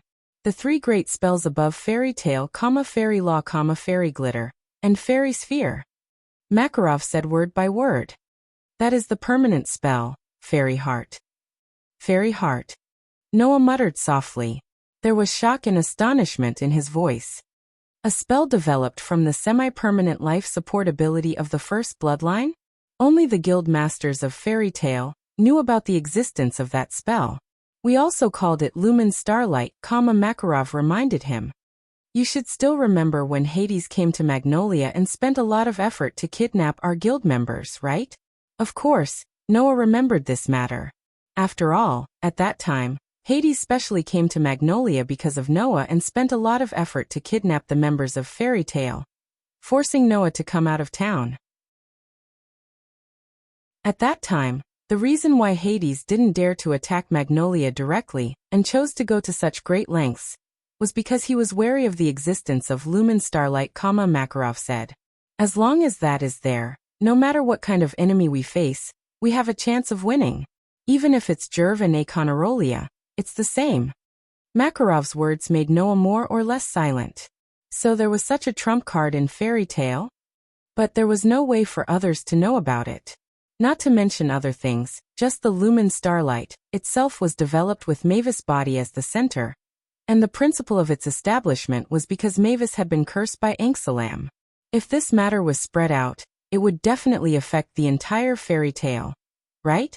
Moreover, this permanent spell was developed with Mavis' body, which was equivalent to a human experiment.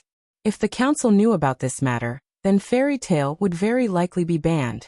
Not to mention, if lumen starlight was really a magic that could defeat even Jerf and Aconarolia, then it would definitely attract the covetous eyes of all kinds of people, making fairy tale a target of public criticism all of a sudden. Apart from that, the various secrets related to lumen starlight would also cause all kinds of trouble. For example, if the world knew that the founders of fairy tale, like Mavis, Hades, and Yuri had learned magic from the fiercest dark mage in history, it was not impossible to report fairy tale and have the council demote fairy tale to a dark guild. So this was a secret that only the guild leaders of each generation knew about, right? And now, since Makarov had told this important matter to Noah, it could only mean one thing. Grandfather, Noah said with a complicated expression, are you preparing to retire? Because of the magic crystals you left behind, fairy tale was given a chance to breathe in these 7 years, which proved that you were far-sighted. Makarov was silent for a while, then sighed. This old man is already old, and my grandson is so outstanding. It is time for me to retire. Noah opened his mouth, but in the end he did not say anything. Just like what Makarov said, he was already old. If possible, Noah also hoped that Makarov would be able to enjoy his old age in peace and not have to worry about the guild's matters. He would be able to enjoy the happiness of his family at home. As for the guild, it was not like Noah had never been the leader of a guild. Was he afraid that he would not be able to do it? However, Noah did not know how long he would be able to be the guild leader. After all, not long after, Noah would also have to fight against the disasters that threatened the various worlds. At that time, if he succeeded, then it would not matter.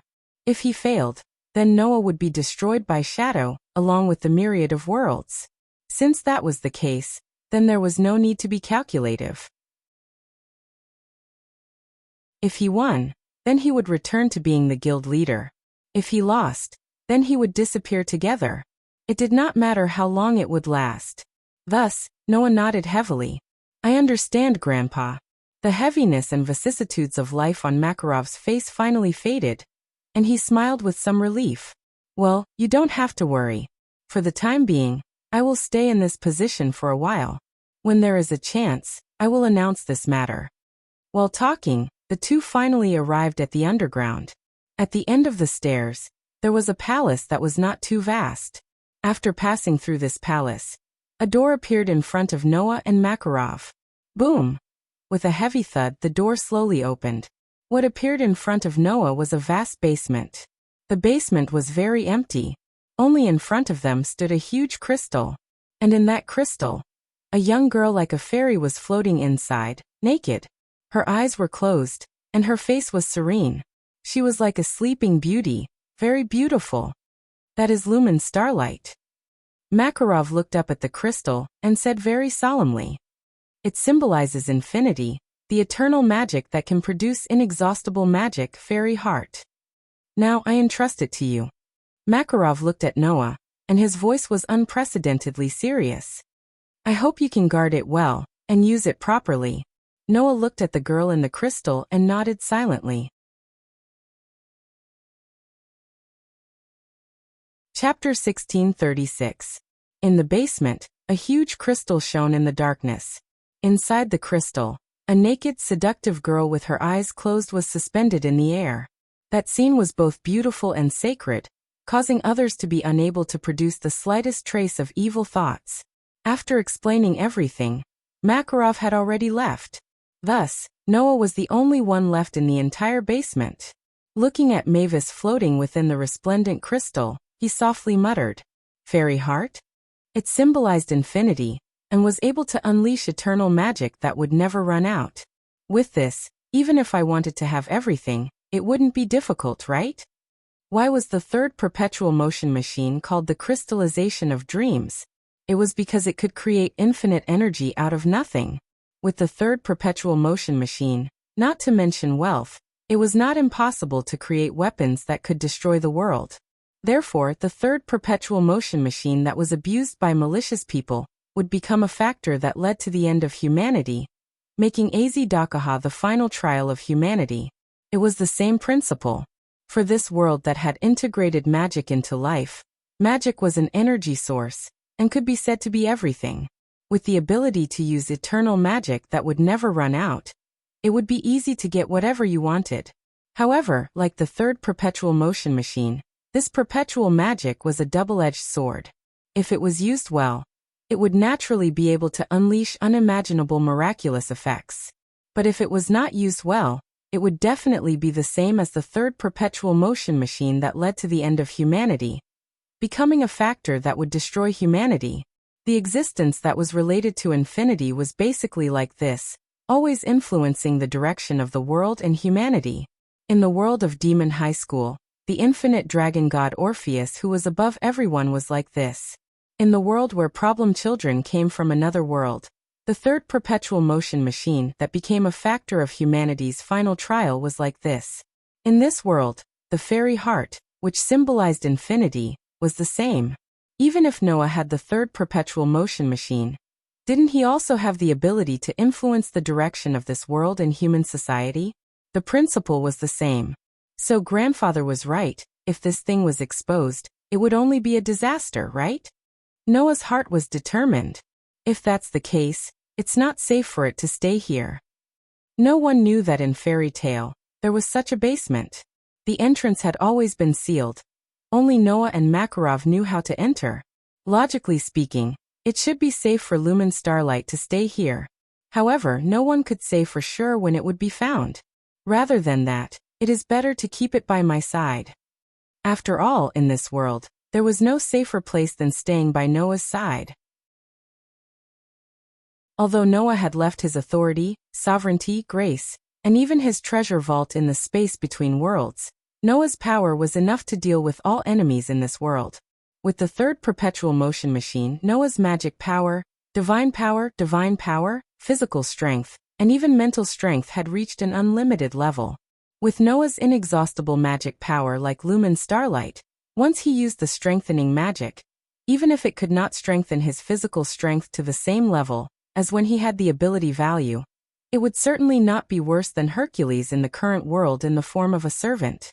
In addition, Aster had recovered the power that even the Elven King, who was a world elemental, feared. Athena was also the incarnation of the Sword of Salvation. With Noah's power, if used with unlimited divine power, the power was definitely enough to destroy the gods. Therefore, even if the power, sovereignty, grace, and treasury were all left in between the worlds, Noah still had the power to enter the 4-digit ranks in the box. In this world, the power of the sorcerers could not be compared to the Shura gods in the box. At least, in Noah's view, S-level sorcerers like Alusha and Mira were probably at the bottom of the 5-digit ranks. The 10 great sorcerers were probably also in the 5-digit ranks, but there was still a big gap between them and the top 5-digit ranks of the gods. As for Jerf, the most vicious sorcerer in history, it was possible for him to be at the top of the 5-digit ranks, right? In Noah's memory, in this world, the only existence that could reach the 4-digit ranks was the Black Dragon, Akonarolia, who destroyed a country in Revelation. That was also the only existence that could pose a threat to the current Noah, right? In that case, Lumen Starlight was in Noah's hands. Was it not safe? In view of this, Noah immediately decided how to deal with Lumen Starlight. Clang! With a flash, a dark gold card appeared in Noah's hand. It was the gift card. Because the Gate of Babylon was left in between worlds, Noah only had 4 items with him. 1. 2 Elven magic equipment. 2. A necklace with the effect of flight. 3. A ring that was condensed from the magic book of the Pied Piper of Hamel, and was connected to Pest's life. 4. A gift card that could be summoned at will. Without the Gate of Babylon, if one wanted to carry a magic crystal that was taller than a person, one could only use the gift card to store it. The gift card could store gifts. Other than gifts, it could also store food, water, clothes, and other daily necessities. If it's magic, it should be able to be treated as a gift and stored. Noah raised the gift card up high. The dark gold gift card instantly emitted a dazzling light that enveloped the huge magic crystal. The huge magic crystal that sealed the fairy-like beautiful girl immediately turned into a ray of light and was stored into the gift card. Noah smiled with satisfaction and allowed the gift card to disappear into the air. Then he turned around and left the basement. After 100 years, Mavis's body finally left the dark basement.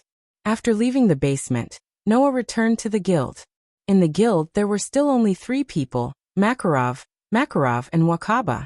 "By the way, Noah, I have something to tell you," Makarov immediately said when he saw Noah appear.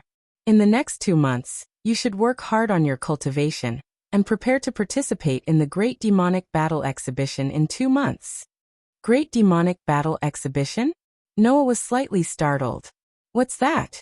"In the years that you weren't around, the Fiori Kingdom had an annual ceremony to determine the guild rankings," Makarov spoke first. "That is the real hell. Noah, you must not participate." "Hell?" Noah was curious. "Why do you say that?" "Because," Wakaba said in a melancholy tone, "in the past when we participated, we were always last place." "Is that so?" Noah raised an eyebrow. "So in the past Sabretooth was first place?" "That's right," Makarov said loudly. "This time, we will also participate and become the #1 guild in the Fiori Kingdom once again." With that, Mikao and Wakaba immediately opened their mouths. "Impossible. It's impossible." Ignoring Makarov and Wakaba, Makarov continued. "Naz and the others are cultivating because of this matter. They have already been cultivating for a month. In 2 months, the Great Demonic Battle Exhibition will begin." After saying this, Makarov looked at Noah. "How is it? Noah? Will you participate?" Hearing this, Noah smiled. Of course. Although he didn't know what kind of guild Sabretooth was. But in Noah's heart, Fairy Tale would always be #1. "If Fairy Tale isn't #1, then I will make it #1. This sentence made Makarov and Wakaba speechless. Makarov laughed out loud. Chapter 1637. On the sunny mountain path, flocks of birds chirped like a melody, constantly reverberating in the sky. On the mountain path, Noah was walking up step by step, heading towards the summit. Grandpa was talking about this mountain, right? While walking, Noah looked around and smiled with some nostalgia.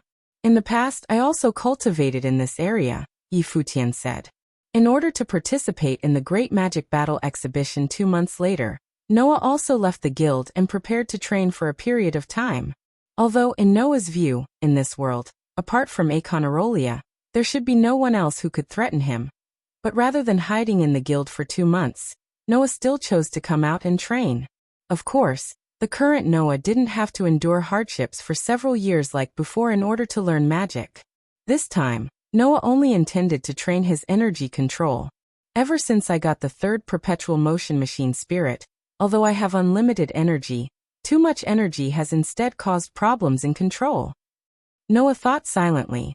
If I can control more energy, then the portion that can be used at one time will also increase, right? In the past, because he was worried that too much energy would cause his body to explode, Noah could only forge an energy source to accommodate too much energy. He also didn't dare to use too much energy at one time, which was the so-called problem of exertion. But ever since he got the 3rd perpetual motion machine spirit, Noah's body could hold unlimited energy, and could also use unlimited energy, no longer worrying about exertion. In other words, Noah's exertion also became unlimited. However, if the energy use was not controlled well, it would still cause damage to the body, as well as the mysterious runaway. This problem, when he was a child, Noah was troubled by it. Therefore, Noah understood that if he didn't properly train his energy control, even if he had unlimited energy, it would only cause a destructive disaster to the surroundings. "When I was a child, my mana went out of control, and I almost destroyed the guild." Noah couldn't help but be speechless. If the current me were to go berserk with the unlimited energy in my body, the entire continent would be destroyed, right? For this reason, Noah needed to retrain his energy control. As long as Noah could control more energy without worrying about the problem of output and consumption, the more energy he could control, the more his strength would increase proportionally. For example, if one could use more mana, the power of magic and spells would increase. Another example was that the more divine power one could use, the more powerful the elven device would be.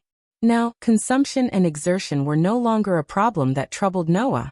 The only problem that really troubled Noah was the amount of energy he could use at one time. Fortunately, this problem could be solved with diligence. It would be great if there was a strong enough opponent for me to practice with. Noah thought with regret. It had to be known that Noah, as a human, was also a godslayer. The stronger the opponent, the more he could improve his strength. In the past, Noah had fought many strong people in the box court, including the final trial of absolute evil and closed world, which allowed him to improve a lot. Among them, there was an improvement in his control of energy. Unfortunately, in this world, no one was qualified to be Noah's opponent except for Aconarolia. Incompetent opponents, no matter how many of them there were, would only be a negligible improvement to Noah. In the end, I can only rely on diligence. Diligence was diligence, but Noah didn't need to be nervous about anything now. With Noah's current strength, it was enough to deal with all the enemies in this world. The reason why he chose to be diligent was because he didn't want to waste these 2 months. And if possible, of course I want to train with my future wives and spend these 2 months together. Noah raised his head and looked in the direction of the mountain top, an expectant smile unconsciously appearing on his face. Mira and Lisanna are there, right? After Noah decided to train, Makarov told Noah the whereabouts of Mira and Lisanna. Noah came to this mountain because of this reason. It's just that I didn't expect that they would be training here. With this thought, Noah continued to walk in the direction of the mountain top. At this time, in the direction of the mountain top, a violent explosion suddenly shook, causing flames and dust to sweep up at the same time. Noah looked at the sudden explosion on the mountain top with a surprised expression, then smiled slightly. It seems that they are indeed training hard. Leaving such a sentence, Noah didn't waste any more time. He directly floated up and flew in the direction of the mountain top. Not long after, Noah arrived at the mountain top. A violent explosion occurred again, causing waves of fire to shake out like a storm, rushing in all directions. And in the flames, 3 figures were crisscrossing and crisscrossing. Among them, a figure rushed into the sky, directly rushed out of the waves of fire, spread a pair of wings, and flew up. It was a girl wearing revealing tights. Her arms were like the hands of a devil covered in scales, looking very ferocious, a pair of bat-like wings on her back, a tail like a crocodile, and hair straight to the sky, looking very evil. Impressively, it was Mira who used the receiving magic to receive the devil's soul of Satan. At this time, Mira was completely without her usual gentle and considerate appearance, transforming into a terrifying devil. A pitch-black energy light flashed in her hand, converging into the shape of a ball, raised high above her head, and fiercely threw it down. Whoosh! The pitch-black magic light suddenly turned into a meteorite, falling from the sky, carrying a sharp sound of breaking through the air, and in the vibration of the atmosphere, violently shot down to the waves of fire below. It's coming! A real man! In the waves of fire, 2 voices sounded in succession. The 2 voices belonged to Lisanna and Elfman. The 3 siblings of the Strauss family came to this mountain together, and began to cultivate. Like Mira, Lisanna and Elfman both used the receiving magic. However, Mira received the soul of a devil, Lisanna received the soul of an animal, and Elfman received the soul of a demon. Thus, Lisanna received the soul of a cat, wearing a cat-like fur top and bottom, growing cat ears on her head, a cat tail on her back, and a pair of hands turned into cat claws, her figure nimbly leaping away. As for Elfman, he seemed to have received the soul of some kind of demonic creature, and one of his arms became extremely hideous and terrifying like a lizard's arm. He threw a punch at the ball of mana that was shooting towards him. Accompanied by an explosive sound, the pitch-black magic light exploded in front of Elfman's ferocious fist, setting off a shocking impact in flames. In the midst of the explosion, Elfman flew backwards like an arrow from a bow, fiercely smashing into a rock, causing cracks to appear on the rock. One could only imagine how much power Mira had used in that attack. "Brother Elfman!" Lysana cried out in shock, then froze on the spot. Mira had appeared behind Lysana at some point and raised her hand, facing Lysana's back, gathering pitch-black magic light in her hand. "Wait. Sister Mira, wait." Lysana hurriedly raised her hand. "We surrender." The magic gathered in Myra's hand slowly dissipated as she sighed with a cold expression. "Really, the two of you? One only knows how to fight force with force and doesn't know how to dodge at all. The other is always distracted by big and small matters. If this continues, in 2 months, you'll be suppressed by others."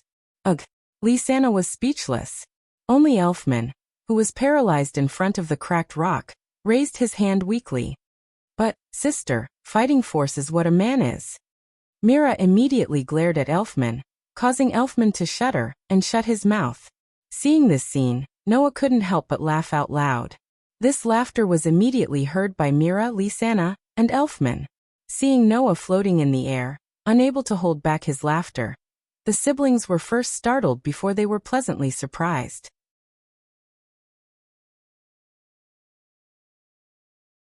Chapter 1638. Big Brother Noah. Lysana cheered, jumped up and pounced on Noah. Noah hurriedly stepped forward, stretched out his hand, and pulled Lysana into his arms. He immediately hugged her warm and fragrant body. "No. You're finally back." Elfman shouted at Noah. "That's great. Now that's a real man." The indifference on Myra's pretty face eased up a lot. Then, her whole body flashed with a light, and the acceptance of Satan's soul was removed. She returned to her usual appearance. However, she was no longer wearing a princess dress that accentuated her gentle temperament. Instead, she was wearing a simple shirt and shorts. It was obvious that she was wearing this for the sake of the special training. Not only that, her soft white hair was tied into a ponytail with a hairband. Her bangs hung freely on her forehead and moved with the wind. Looking at Mira like this, Noah smiled with nostalgia. "It's been a long time since I've seen you like this. It's just like when you were young." When she was young, Mira also liked to tie her hair into a single ponytail. However, back then, she dressed like a delinquent girl and exuded the aura of a delinquent girl. Now, Myra's every move revealed her gentleness. Even the smile on her face was rather sweet, and was no longer as bad as when she was young. Under such circumstances, Mira tilted her head and said with a smile, "But you're still the same as before. You haven't changed at all." "That's not it. I've changed too." Noah shrugged and pushed Lysana away a little, pinching her little nose. "At least, when I was young, I didn't know that liking the two of you was such a blissful thing." Lysana raised her head proudly and puffed out her chest. However, she was all smiles. "Now you're regretting not liking me and big sister Mira earlier, aren't you?" Mira seemed to be reminded by Noah's words and couldn't help but chuckle. "Back then, you didn't even realize how Lysana and I felt. You made us feel so tired." Noah laughed dryly. When he was young, Noah was indeed a little brat who didn't know anything about love. Naturally, he couldn't understand the feelings of Mira and Lysana. On the other hand, Mira and Lysana had liked Noah since they were young, so it was inevitable that they would feel bitter because of the slow Noah. Well, let's not talk about the dark history of that time. In short, although it was a little embarrassing, it was still a good memory. Noah, who was carrying Lysana with one hand, extended his other hand to Mira. "Come here, let me hug you." Mira obediently stepped forward and snuggled into Noah's embrace. She felt Noah's warmth with a serene expression on her face. "It's good that you're back." "I'm sorry," Noah said softly as he hugged his two fiancés tightly. "Sorry for making you worry." "I'm really worried," said Lysana, who was also leaning against Noah. She seemed to be complaining. "When I woke up on Celestial Wolf Island and didn't see Big Brother Noah, I thought that something had happened to Big Brother Noah when you were fighting Aconarolia. I almost cried." "Aconarolia." Noah narrowed his eyes, a cold glint flashing in his deep, dark eyes. "That lizard does have some skills, but it's still far from being able to do anything to me. If there's a chance, I'll definitely make it pay for what happened that day." As expected of Noah, Elfman couldn't help but exclaim. You're a real man. Mira and Lysana nodded as well. Collect a debt from the black dragon who destroyed a country in Revelation? If these words were heard by others, they would definitely snort disdainfully. However, Mira and Lysana trusted Noah unconditionally. Therefore, Mira and Lysana didn't have any doubts about Noah's words. Not to mention, the battle between Noah and Aconarolia was also witnessed by the main members of the Celestial Wolf group. Although the result was left undecided, the battle between Noah and Aconarolia wasn't one-sided. Not only that, Noah also forced Aconarolia into desperate straits several times, displaying extremely powerful strength. Mira and Lysana both believed that even if his opponent was the black dragon that destroyed a country, Noah wouldn't lose. After a heartwarming reunion, Noah, Mira, and Lysana parted ways.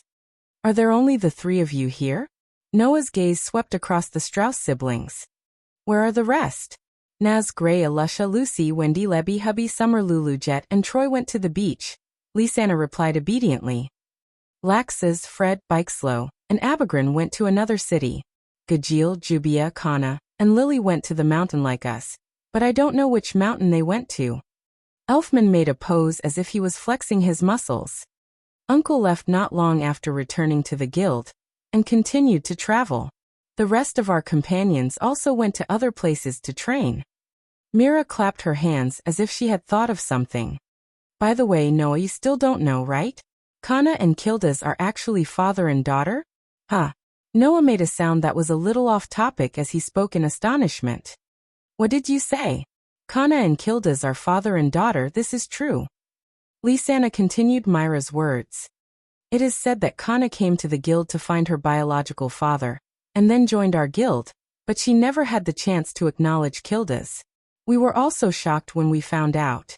According to her, it seems that she felt that Kildas was too high to reach, and she never had the chance to acknowledge him, so she dragged it out until now. Elfman folded his arms as he spoke logically. Originally, it seemed that if he succeeded in the S-level magic shooter promotion exam, and became an S-level magic shooter, he would acknowledge Kildas as his father. That's not straightforward at all. Not like a man at all. Kana is not a man, she is a girl. Mira seemed to kindly remind him. Girls have a lot of difficulties, you can't laugh at them like that. She will acknowledge him after becoming an S-rank archmage? Noah rubbed his forehead.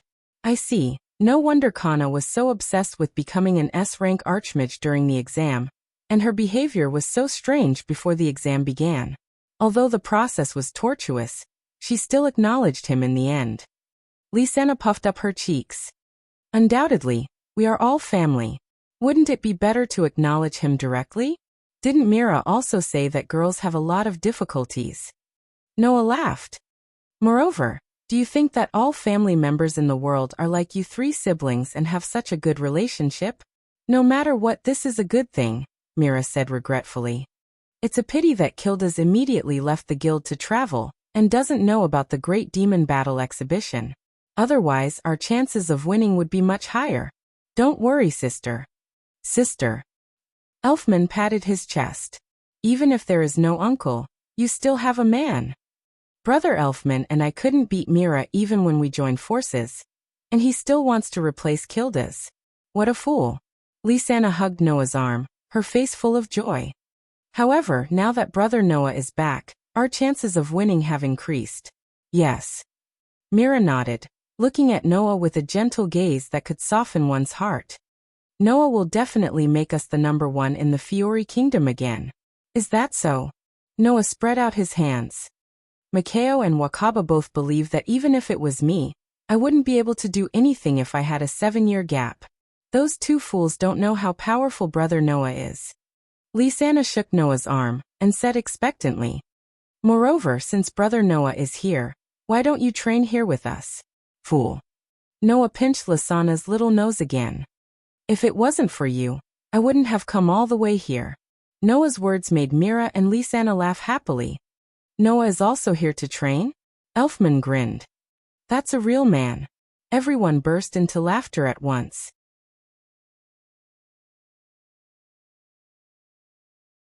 Chapter 1639. Not long after, the cool night fell. On the top of a mountain not far from Magnolia, a small camp was set up. The bonfire was burning slowly, illuminating the few tents that were set up at the side. In the night sky, the round moon shone with a bright and enchanting light. Together with the bonfire, it illuminated the entire mountaintop. And in one of the tents beside the bonfire, under the thin blanket, 3 figures were entangled with each other. This entanglement lasted until late into the night. It was only when the moon began to set that the undulating blanket gradually stopped. Noah hugged his 2 charming fiancées on his left and right, his heart filled with peace. Mira and Lisanna seemed to have lost all their strength from the torment. Their naked bodies were covered in sweat as they lay obediently in Noah's arms, gasping for breath. Their bodies couldn't move at all. Undoubtedly, Mira and Lisanna couldn't help but feel tired after going through so much training during the day and being tormented by their sweetheart at night. However, compared to exhaustion, the 2 delicate fiancés were more satisfied. Noah lowered his head and looked at Mila and Lisanna, who were lying on his left and right. Their exquisite and beautiful faces were flushed with intoxication. He reached out and stroked his 2 fiancés' heads. "If you're tired, then hurry up and rest." Mira and Lisanna were still adjusting their breathing, but they shook their heads at the same time. "Hey, big brother Noah." Lisanna wrapped her fair arms around Noah's neck as she snuggled up to Noah. "Is there something on your mind?" Noah, who was caressing Mira and Lisanna's heads, paused for a moment, but he recovered soon after. After a moment of silence, Noah spoke softly. "Why do you say that?" The one who answered wasn't Lisanna, but Mira. "Because..." Mira looked straight into Noah's eyes as if she was trying to see through Noah's heart. "Today, instead of saying that you love us, it's more like you're acting spoiled towards us. Act coquettishly." Noah was dumbfounded. "What kind of description is that?" "Big brother Noah, it's not realistic to continue hiding it." Lisanna's face was pressed against Noah's chest. "I've already told you. Even if something happens to you, don't think you can hide it from the person sleeping next to you." Indeed, Lisanna had said the same thing many times, and Noah had also experienced it many times. Although it sounded like a sentence without any basis, for some reason, this sentence was unusually persuasive. At the very least, it wasn't the first time Noah realized that his feelings were easily discovered by Mira and Lisanna. "I really can't hide anything from you guys." Noah was helpless, but he continued to stroke Mira and Lisanna's heads lovingly. After hesitating for a moment, he sighed. "It doesn't seem right to say that there's something on my mind. I just feel that a lot has happened today, and I'm a little tired." Tired? He was indeed tired. Not to mention the matter of the fairy tale and the fairy heart, just the things that he encountered and learned in the space between worlds were enough to make Noah feel tired. That was to be expected, wasn't it? If one day, someone suddenly told you that you had no parents, and that you weren't even born in your mother's womb, but an existence that was created, would you be able to accept such a thing at the first moment? Of course not, right? However, Noah accepted it. This was because Noah had long had a premonition that his existence was definitely not simple. If one day, someone told you that if you didn't stand up and fight against a terrifying enemy that had the power to destroy thousands of worlds, then not only you, but also your family, friends, lovers, and all the worlds that your companions existed in would be wiped out, would you be able to make the decision to fight immediately? Of course not, right? However, Noah managed to do it. Because if even Noah didn't fight, then who else could? Moreover, Noah only wanted to rely on his own hands to protect the important people. So Noah calmly accepted it all. If it was a normal person facing all this, they would probably be in a mess right now, right? However, Noah didn't. When he was young, in order to control his own emotions and prevent them from causing his mana to go berserk and harm his friends, Noah had no choice but to strengthen his state of mind. In the world of the Black Bullet, in order to protect the unfortunate children, in order to survive in the chaotic situation, Noah used a year and a half to stand out in the darkness of people's hearts. At this moment, the experience of the past had turned into the strongest will, allowing Noah to accept all this and bravely face it. However, that didn't mean that Noah wasn't tired. After shouldering so many heavy responsibilities, it would be strange if he wasn't tired. This kind of tiredness, after coming in front of Mira and Lisanna, could no longer be hidden. In front of his two beloved future partners, Noah unconsciously showed his tiredness. That was why Mira said that Noah was acting spoiled. However, to be more precise, it should be said that Noah was comforted by Mira and Lisanna. Mira and Lisanna seemed to be able to vaguely sense something and hugged Noah tightly, hoping to comfort Noah's heart. Leaning against Noah's chest and listening to Noah's heartbeat, Mira said softly, "If you're tired, then take a proper rest." Yes. Lisanna also couldn't help but agree. If it's Big Brother Noah, I believe that no matter what happens, he'll be able to solve it easily. The two girls were very considerate and didn't ask Noah about the things he was hiding in his heart. Since Noah didn't say anything, it meant that either it was something unimportant, or it was something that Noah had to solve alone. Although Mira and Lisanna felt sorry for Noah and wanted to help Noah, they couldn't help it. Just like how Mira and Lisanna could clearly sense Noah's thoughts, Noah naturally understood what his two fiancés were thinking. "All right, don't think too much," Noah said firmly as he hugged his two fiancés tightly. "Even if it's just for the two of you, I won't compromise with anyone." As he spoke, Noah stared at the top of the tent. His dark and deep eyes glowed with an unprecedented brilliance. "Even if it's an existence that can destroy the world." Upon hearing Noah's words, Mira and Lisanna's hearts calmed down. "I know that you must have something very important to do." Mira looked up at Noah and revealed an extremely gentle smile.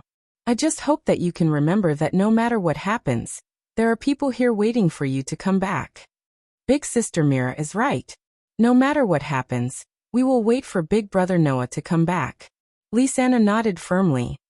"So Big Brother Noah, no matter what happens, you must remember to come back, okay?" "Of course." Noah couldn't help but kiss his two fiancés' foreheads. "I can't bear to give up on my two delicate fiancés." Fiancés.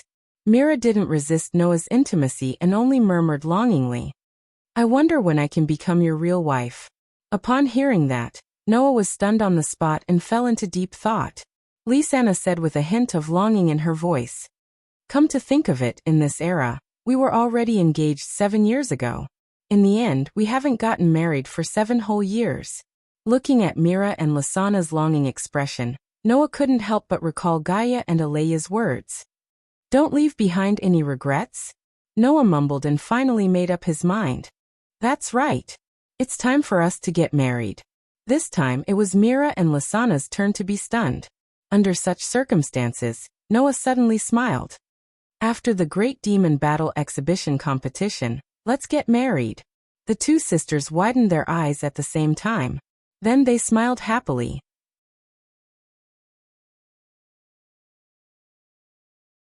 Chapter 1640. The next morning. What? In front of the already extinguished bonfire, Elfman let out a loud cry filled with shock.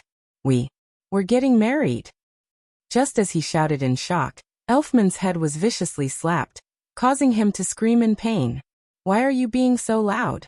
Noah retracted his hand and glared at Elfman. "Your sister and sister are still sleeping. Keep it down." Elfman immediately shut his mouth obediently with a resentful look on his face. Don't look at how big Elfman is. He is very afraid of Mira and Lisanna. Especially Mira. When Mira was really angry, Elfman didn't even dare to take a deep breath. Noah, who knew Elfman's personality well, smirked. "By the way, is it surprising that we've decided to get married?" After hearing Noah's words, Elfman felt that he was making a fuss out of nothing. After all, Noah and the Strauss sisters were engaged. Since that was the case, it wouldn't be strange for them to get married at any time, right? Or rather, in the eyes of outsiders, Noah, Mira, and Lisanna were already engaged 7 years ago, and they were only planning to get married 7 years later. That was already very slow. Of course, to the core members of the guild who were frozen on Celestial Wolf Island, Noah, Mira, and Lisanna's engagement was only half a year ago. Even so, if there were no accidents, it would be time for them to get married in half a year. After all, Noah, Mira, and Lisanna were already adults, weren't they? Is that so? Are my sister and Lisanna finally going to get married? Elfman scratched his head. Although I knew that such a day would come, When I think of being the only one at home in the future, even a man would feel lonely.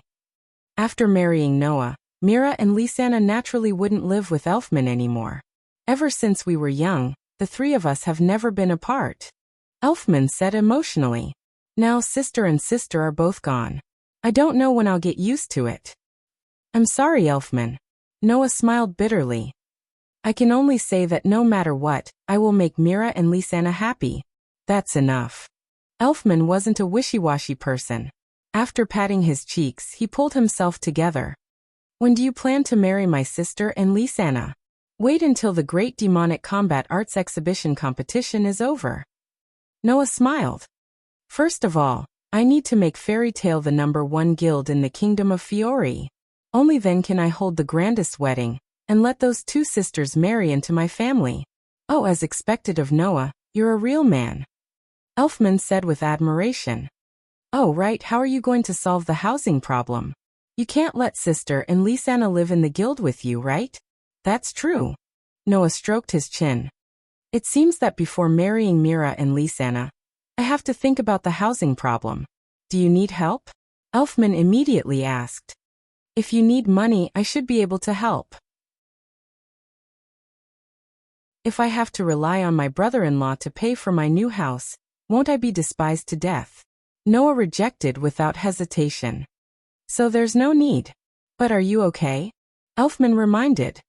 Although it's a little unmanly to say this, Noah, you must have squandered all your wealth for the guild, right? Indeed, Noah had already squandered all of the money he had in this world. He had exchanged it for magic crystals to help Fairy Tale survive the most difficult period of her life. In addition, Noah's treasure vault was left in the world space, so it could be said that he was now penniless. It was because of this that Elfman offered to help, right?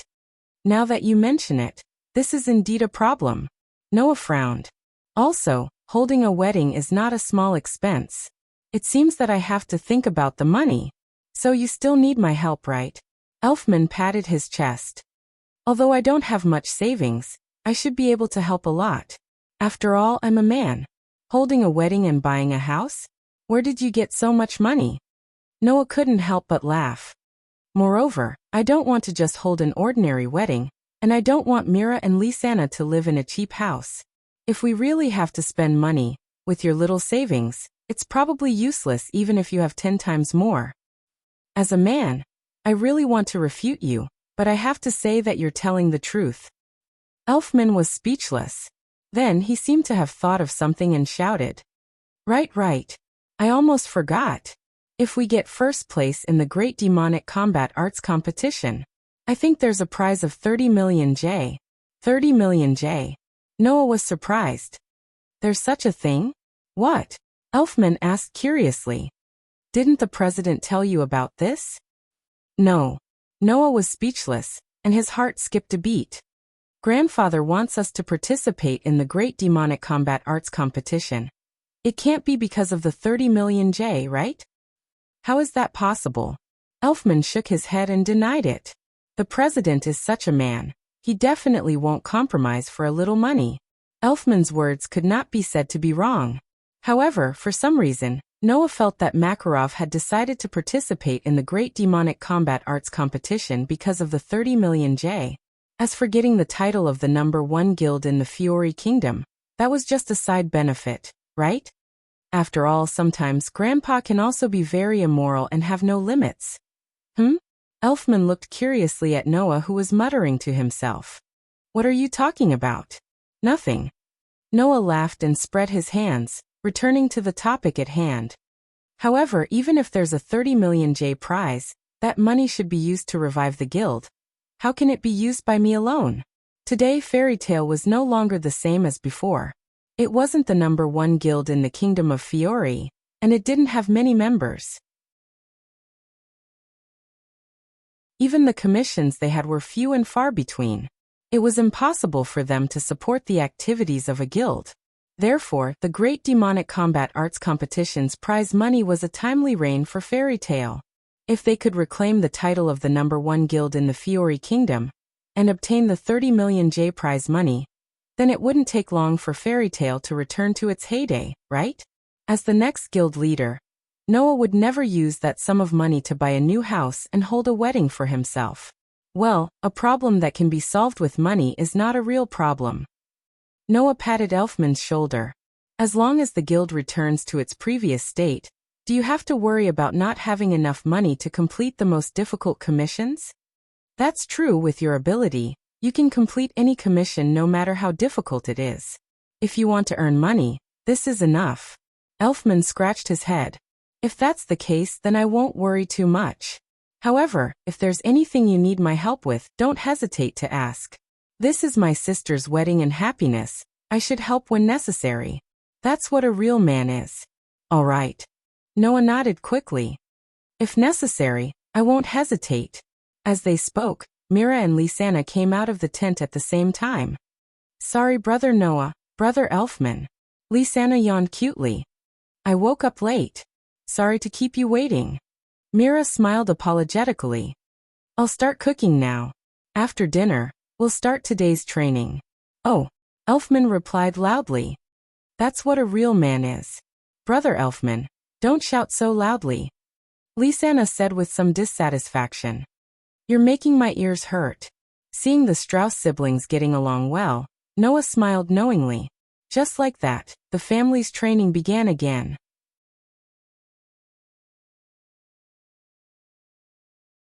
Chapter 1641. Just as Noah and his group began their 2-month training, in various parts of the Fiori Kingdom, the return of the main members of the Fairy Tale Guild, who was once the #1 guild in the kingdom, and the fact that they were preparing to participate in the annual Great Magic Battle Show was also known to everyone.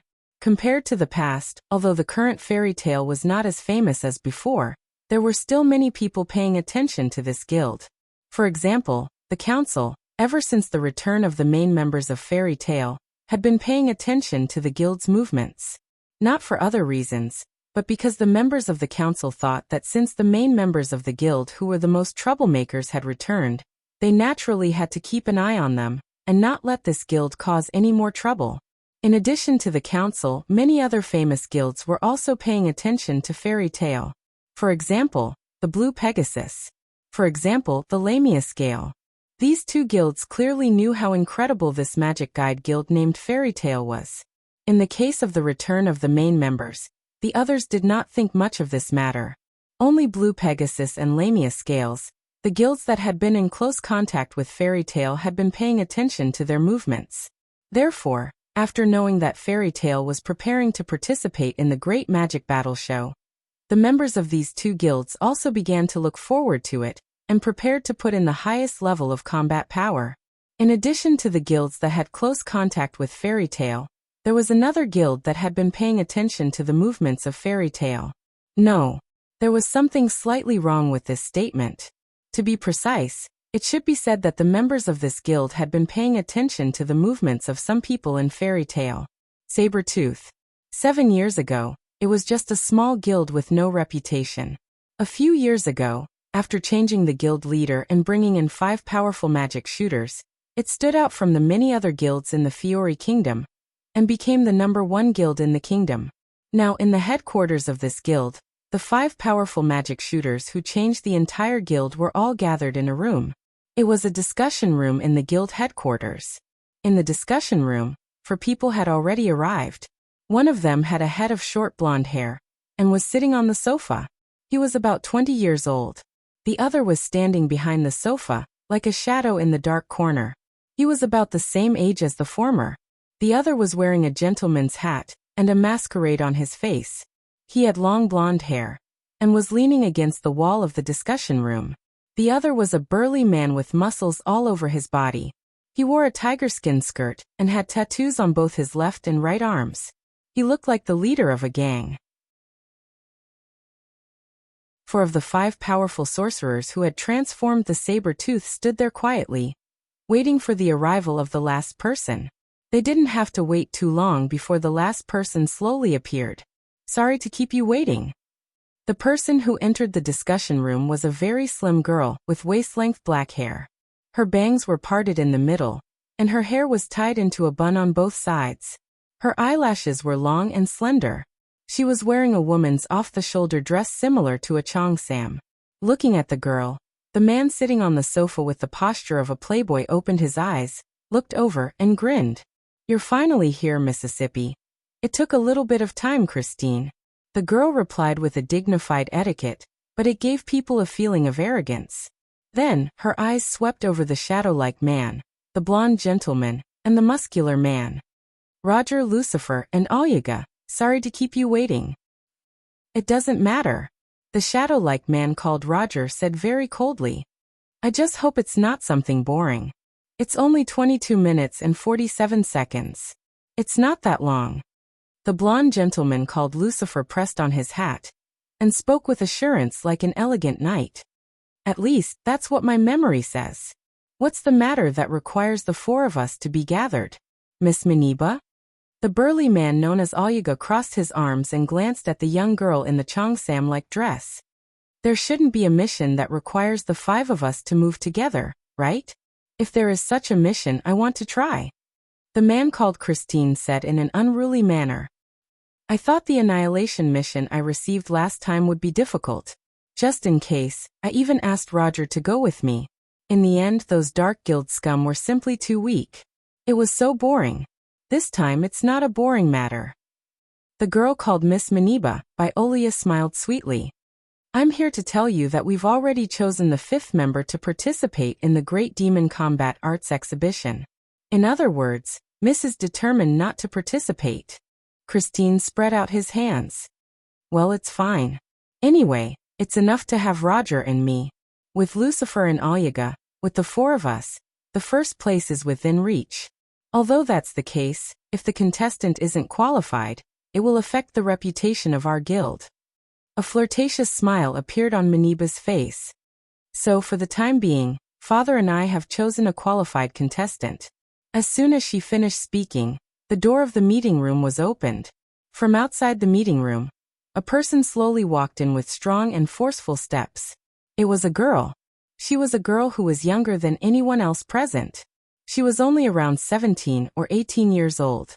The girl had short white hair and wore a tight white dress. She wore a pair of snow boots and a coat that looked like a winter coat. She looked very high-end and beautiful.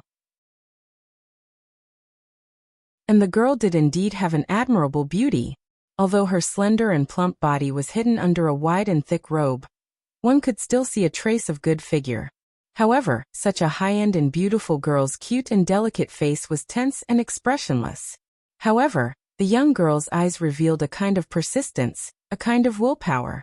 Looking at the girl, the group of people in the meeting room were stunned. "Xuanai," Christine said with some surprise. "The person who plans to participate in the Great Demon Combat Arts Exhibition with us is Xuanai?" Roger also glanced at the high-end and beautiful girl, then looked away as if he had lost interest. He was extremely cold. As for Lucifer and Olga, they looked at each other. What a rare thing. Xuanai actually plans to participate in the Great Demon Combat Arts Exhibition. Lucifer smiled elegantly. "In my memory, Xuanai rarely takes the initiative to show herself, right?" The girl named Xuanai was silent for a moment. In the next second, with an extremely determined expression, she said such a sentence. "Because in this Great Demon Combat Arts Exhibition, there is a person that I hope to fight with." "Is that so?" Christine laughed out loud. "So Xuanai, you also have an opponent that you want to fight? Isn't that the same as me and Roger?" In order to participate in the competition, Xuanai defeated all the members except for the five of us in the internal competition of the guild. Magniba said leisurely. "So this time, let Xuanai participate in the competition with you." Everyone nodded indifferently. Seeing this, Xuanai lowered her head and her eyes flickered. "I hope to see you again, Lord Noah."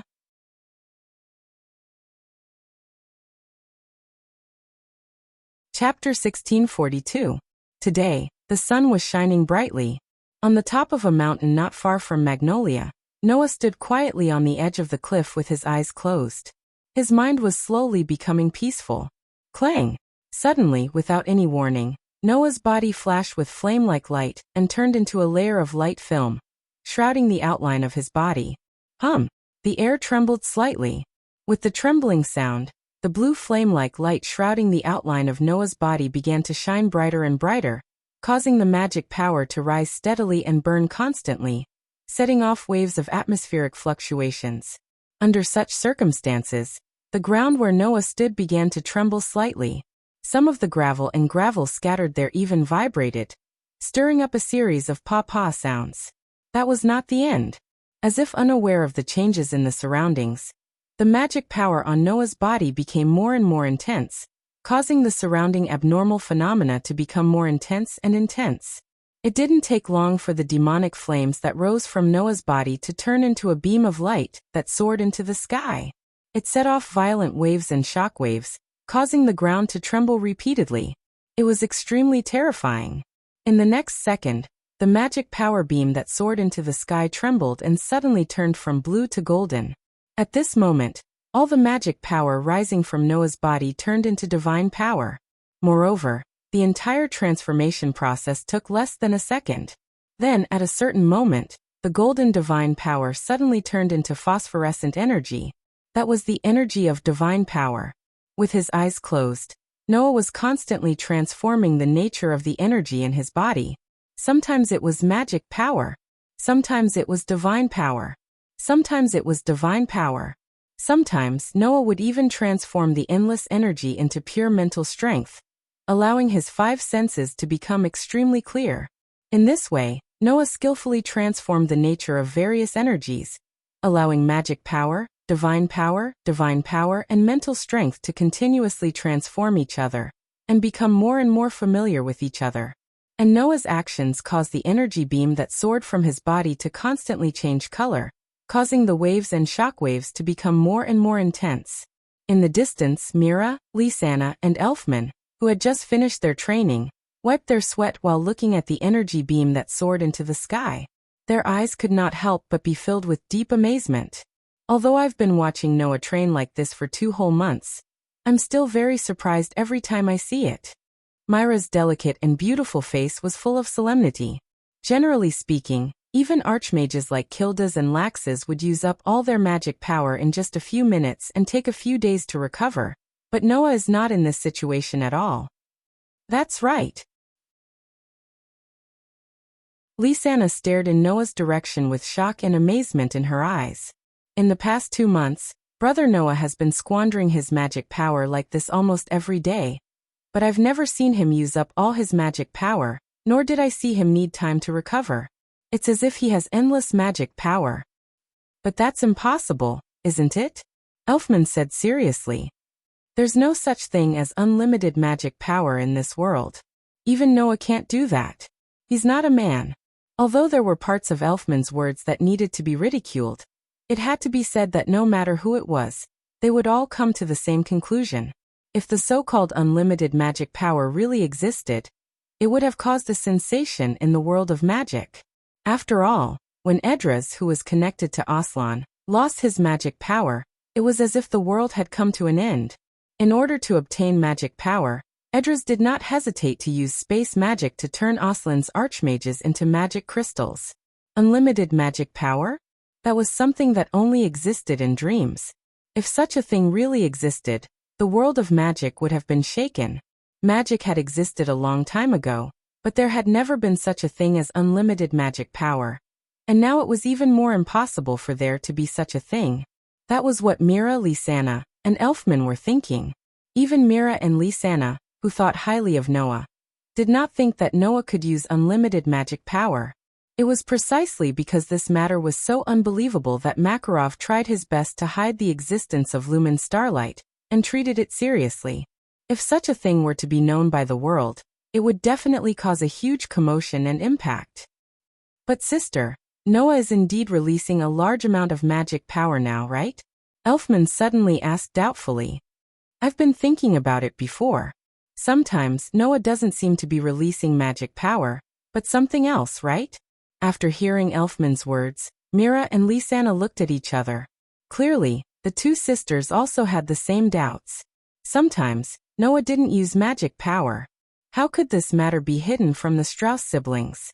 After all, Noah had been cultivating like this for the past 2 months without hiding at all. Mira and the others naturally noticed. But if it's not magic power, what else could it be? Lisanna asked. Could it be that there is some other mysterious power that we don't know about apart from magic power? Maybe. Mira shook her head and looked at Noah, who was surrounded by a huge pillar of energy that shot into the sky, with a gentle smile. No matter what kind of power it is, as long as it is beneficial to Noah, isn't that enough? Lisanna and Elfman nodded in agreement. In fact, as long as Mira, Lisanna, and Elfman asked Noah about it, Noah definitely wouldn't mind telling them his secret. However, the Strauss siblings didn't have any intention of getting to the bottom of it. They had always thought that no matter what, as long as it was beneficial to Noah, everything else wasn't important. That was why the Strauss siblings didn't ask anything. And since they didn't ask, Noah had no reason to explain himself. This was a situation that could only be created by the most extreme trust. Without a doubt, Noah trusted Mira, Lisanna, and Elfman from the bottom of his heart. The three siblings also trusted Noah from the bottom of their hearts. Otherwise, Noah wouldn't have trained his control of energy so brazenly in front of the family. After an unknown amount of time had passed, the phenomenon of the earthquake began to slowly subside. The waves and shockwaves that swept through the surroundings like a storm also began to disappear. The pillar of energy that shot into the sky descended bit by bit. After a while, it shrunk back into Noah's body, allowing Noah's robes to calm down. Only then did Noah open his eyes, a trace of satisfaction appearing in them. In 2 months, my control of energy has finally increased by a few levels. Now Noah no longer had a problem with energy consumption. Thus, the amount of energy he could control directly affected the power Noah could unleash when he used it. With my current control of energy, no matter what kind of mystic I use, it should be enough to unleash its greatest power, right? Noah had already felt this a month ago. That was because a month ago, Noah was already able to unleash the greatest power of the magic and spells he had learned. I thought that as long as I continue to increase my control of energy, the power of magic and spells will continue to increase. It's a pity that there's a limit to the magic and spells I've learned. Noah calculated silently. For example, no matter how much mana I inject into the magic, it won't be able to increase the degree of enhancement. However, Noah should be content with what he had. No matter what, if I use enhancement to strengthen my body now, I'll almost have the physical strength of a god. In other words, Noah could reach 5 digits just by relying on strengthening magic alone. And it would be at the top. Today is the end of my cultivation. Noah raised his head and looked in Magnolia's direction. Time to go back.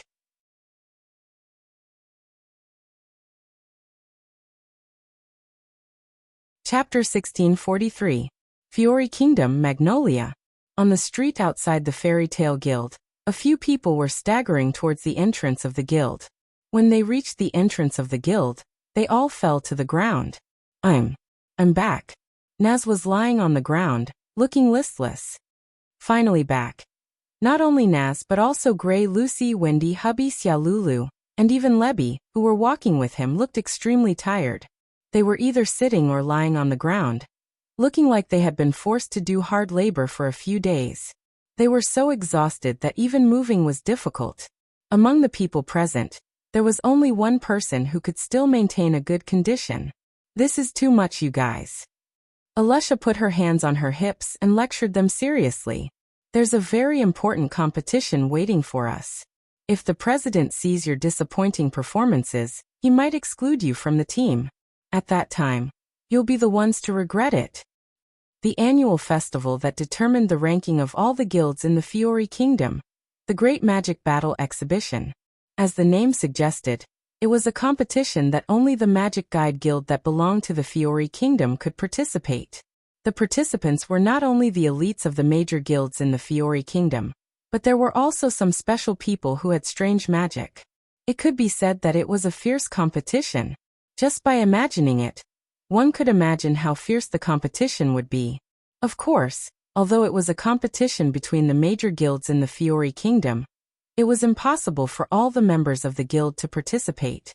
Although the rules were different every year, and even the content of the competition was different, there was one thing that every Great Magic Battle exhibition had in common. That was, every participant had to be a team of 5 members from the same guild. In other words, If Fairy Tale wanted to participate in the Great Magic Battle exhibition, they had to choose at least 5 members to form a group. Otherwise, they would not even be qualified to sign up.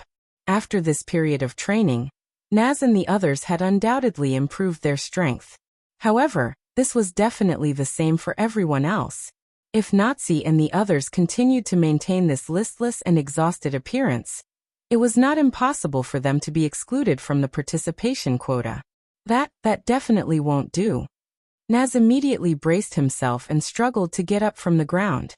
I will definitely participate in the Great Demon Battle exhibition exercise. Me too. Gray struggled to get up as well. If I can't even participate in the competition, then there's no point in becoming like this. That being said, but looking at Naz and Gray's swaying appearance, it was probably really hard for them, right? However, it's already very good to be able to stand up. Lucy moaned weakly. It's hard for me to even move now. As expected of Brother Naz and Brother Gray, Wendy smiled weakly as well. The two of you will definitely be able to become members of the competition. That's hard to say. Although Kildas has already gone on a trip and is not in the guild, Laxus and Mira are still in the guild. Gadjaloo and Julian are also strong candidates for the competition. It's not certain if Naz and Gray will be chosen. Rebby was still lying on the ground and glanced at Alusha.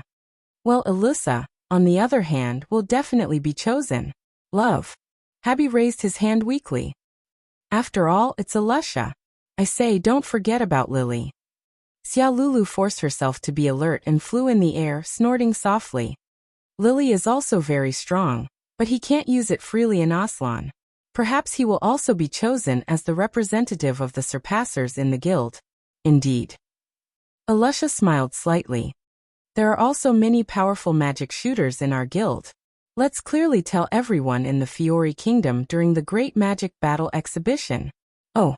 Everyone immediately raised their hands and responded loudly. The next moment, a somewhat playful laughter entered the ears of the group. It's good to have this ambition, but before that, you have to return to the guild first. If you lie on the streets, you won't be convincing at all. The sudden voice made Alusha and the rest slightly startled. Then they turned their heads and looked in the direction of the guild's entrance.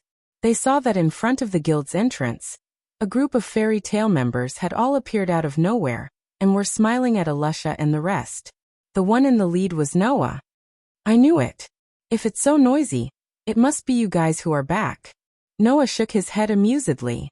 I haven't seen you guys for a few months. Seeing you guys so energetic, I'm relieved. Hearing this, the crowd finally reacted. Noah? Alusha was shocked and surprised. You're back? I came back after you guys left the guild and went out to train. Noah's gaze met Alusha's and shrugged.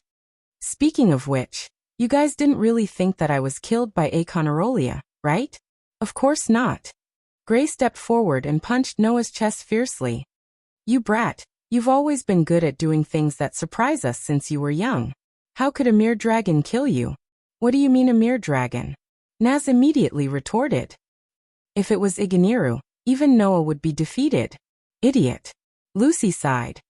No one is comparing with you. What an idiot. Xia Lulu said arrogantly. You're not the only one who was raised by a dragon. Love. Habby spread his hands.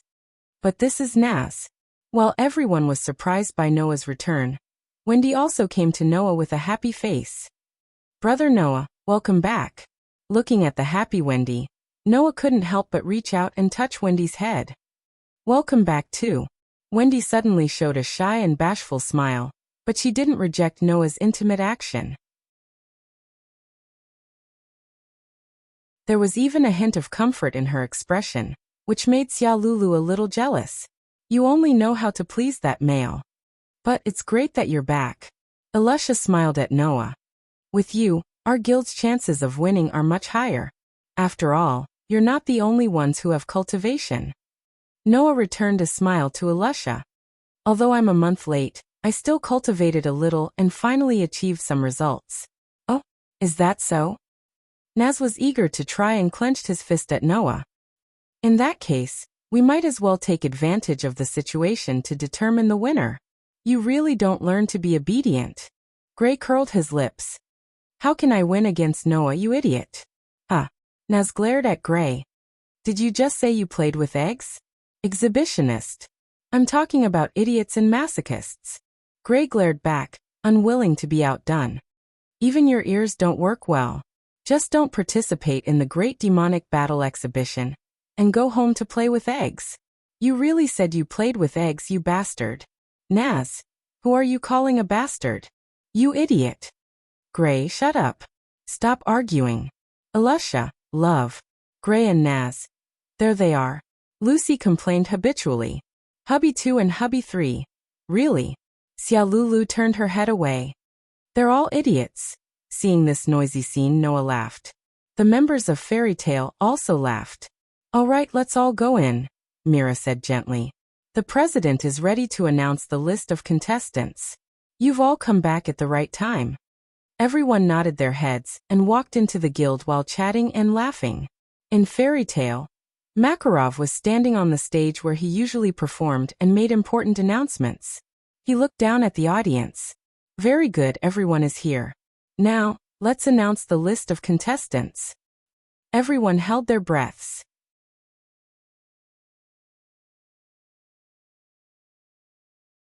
Chapter 1644. First of all, there are 2 pieces of news that I have to tell everyone. While everyone was holding their breaths, Makarov seemed to be deliberately whetting their appetites. He changed the topic and said this. The first piece of news is related to the Great Demonic Martial Arts competition, and the second piece of news is related to the future of our guild. Although Makarov looked like he was whetting everyone's appetite, his expression was quite serious. That was natural. No matter which piece of news it was not something that everyone could ignore. Let me tell everyone the first piece of news. Makarov coughed and said, in order to participate in this year's Great Demonic Martial Arts competition and obtain victory, so that our guild can become the #1 guild in the Fiori Kingdom again, I have carefully studied the official rules of this year's competition and found that there is no limit to the number of teams that can participate. Therefore, I have decided that this time, we will select 2 teams. 2 teams? Everyone was surprised. 2 teams? Noah was slightly startled, but he was not too surprised.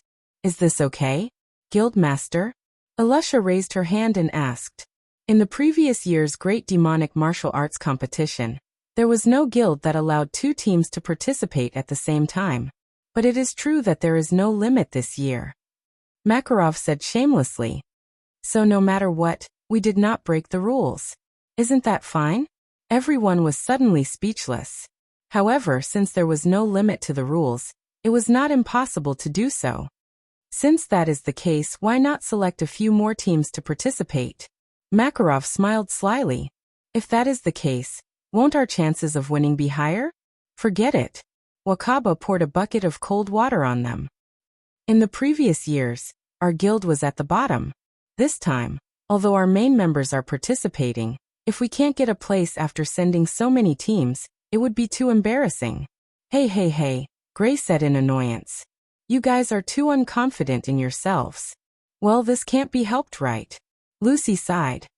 After all, anyone would feel that using 3 months to catch up with a 7-year gap is too much of a stretch. But don't we still have Laxas, Alusha and Mira? I don't think that many people will be able to catch up to those 3 and 7 years. Gray said matter-of-factly as he folded his arms in front of him. Not to mention, now that Noah is back, with Noah's strength, not to mention the other magic shooters, even the Lamia scale, Della might not be able to catch up to Noah in 7 years, right? That's right. Wendy nodded repeatedly, trying her best to agree. If it's Big Brother Noah, he will definitely not lose to anyone. I think so too, Lisana agreed without hesitation. If it's Big Brother Noah, then even if someone has 7 years to chase after him, I don't know if anyone can catch up to him. Allah, I think so too. Mira smiled sweetly. No matter what, Noah won't lose. Although the other members who had personally witnessed Noah's strength in the battle against Achenorlia didn't express any opinions, it was clear that they had the same thoughts. Only Makao, Wakaba, and the other members who had been in the guild for the past 7 years expressed their opinions. They had never seen Noah display such strength before. Naive. You're really too naive. Makao shook his head. You don't know, but Della is no longer the weakest of the 10 great magisters from 7 years ago. That's right, Wakaba agreed. In these 7 years, Della has become the 5th great magisters of the 10 great magisters. His ranking is even higher than the chairman's. 5th place? Lucy was surprised. Doesn't that mean that in this continent, only the top 4 great magisters of the 10 great magisters are stronger than Sir Della? The 10 great magisters are only the 10 most outstanding magisters on the continent. There are definitely magisters who have the strength to become one of the 10 great magisters, but they can't because of their style, Elisha said solemnly. However, since he's ranked 5th, it means that Della might be stronger than the chairman. Everyone immediately fell silent. Didn't that mean that this time, Fairy Tale would be facing an existence even stronger than Makarov, who was one of the 10 great Saint Magi? That kind of thing doesn't matter at all. Naz suddenly stood on a table and grinned.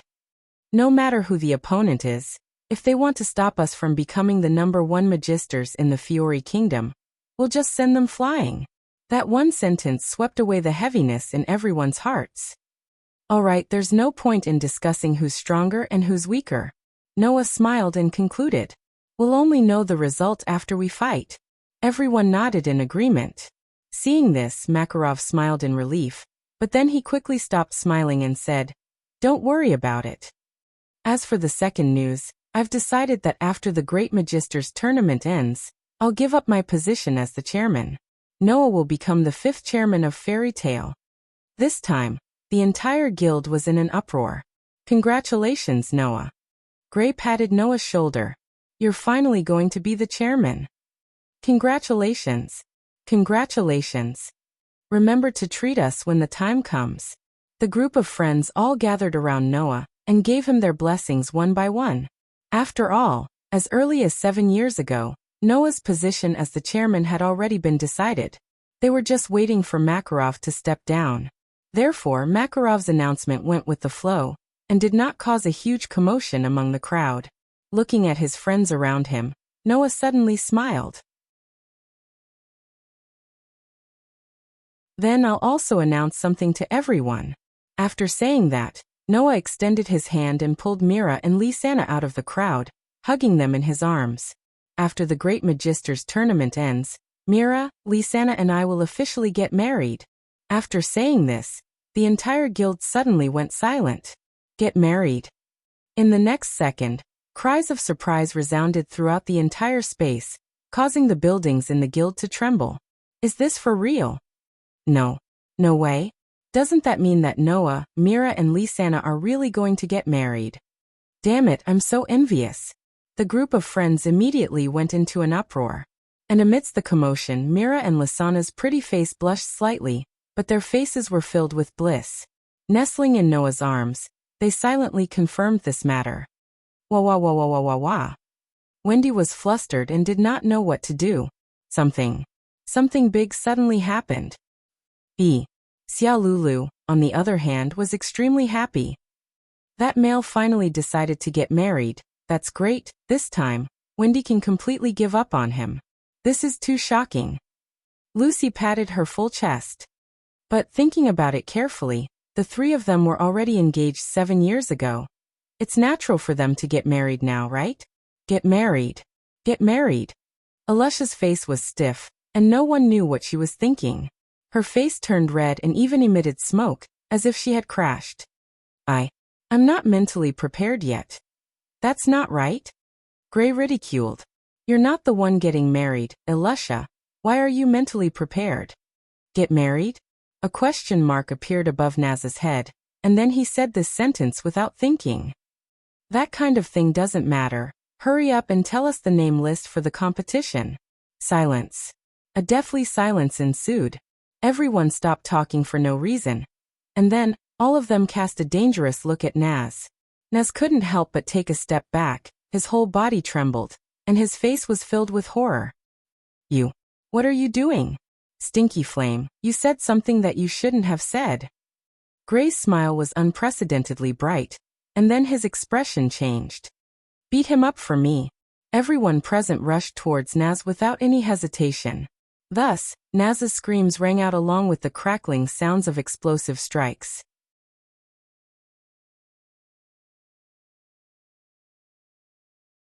Chapter 1645. Pong. Naz, whose face was bruised and swollen, fell heavily to the ground. There were still several large bumps on his head. His eyes rolled around as he groaned half-dead. Why? This thick-skinned guy didn't know why he provoked public anger. In the end, it was Lisanna who angrily threw down a sentence. Naz, you definitely won't be able to find a bride in the future. At this moment, no one objected to Lisanna's words. Everyone nodded and expressed their agreement. Even Habe, who was flying in the air, spread out his hands and said helplessly, "This is Naz." To be able to use such a sentence to explain all the problems, one could imagine how despairing Naz's thick brain had become. Therefore, even Makarov, who was about to announce the official matters, turned a blind eye to the scene of everyone scolding Naz. When it was over, he cracked open his mouth and laughed. This way, if we win the Great Demon Battle Exhibition and become the #1 guild in the Fiori Kingdom, then it will be 3 consecutive good things. The first good thing was that Noah became the leader of Fairy Tale. The second good thing was that Noah, Mira, and Lisanna officially got married. The third good thing was that Fairy Tale became the #1 guild in the Fiori Kingdom. If this wasn't the 3 blessings, then what was? What a pity. Makarov shook his head regretfully. If I could have a great-grandson, then it would be even more perfect. His words caused Mira and Lisanna's faces to turn red. Everyone else also looked at Noah with ridicule in their eyes. Noah's face was full of awkwardness as he quickly changed the topic. So, grandfather, have the members of the 2 teams been decided? That's right. Makarov nodded and began to announce. Then let's first announce the members of Fairy Tale A team. Makarov extended a hand and pointed to the side. Suddenly, a projection screen flashed next to Makarov. On the screen, the names of 5 people were displayed.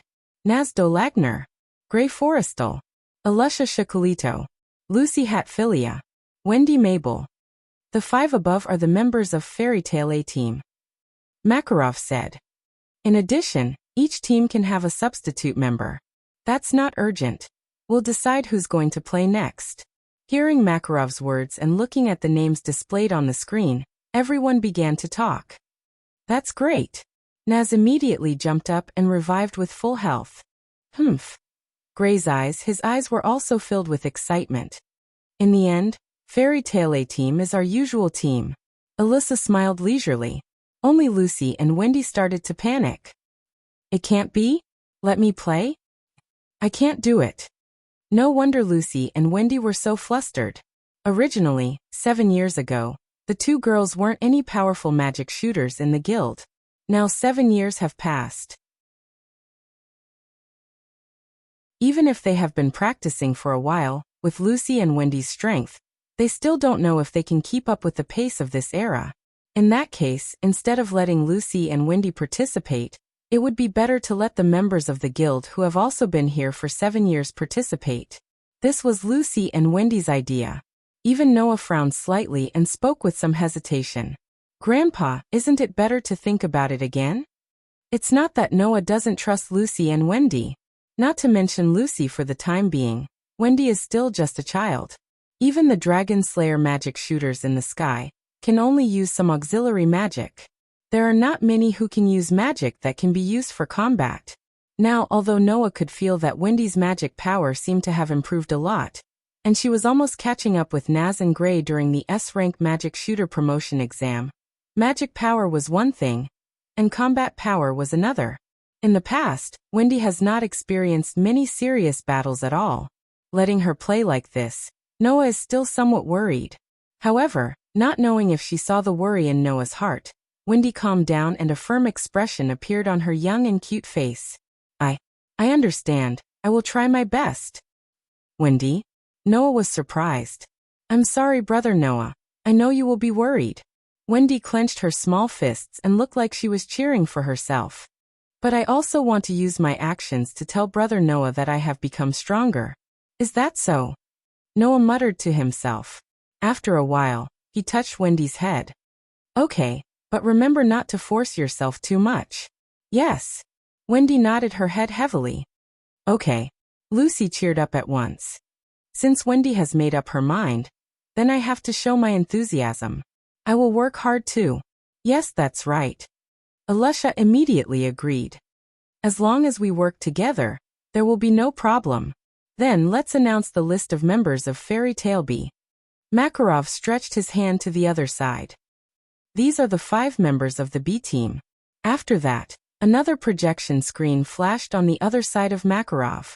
On the screen there were 5 names. Noah Dole, Laxus Dole, Milaj Strauss, Gadgeru Wright Fox, Julian Rocks. The 5 above are the members of Fairy Tale B. Makarov looked around at everyone below. As for the reserve members of the B team, we will also decide later. Hearing this, everyone turned their gazes and looked at the 5 members of Fairy Tale B. B team?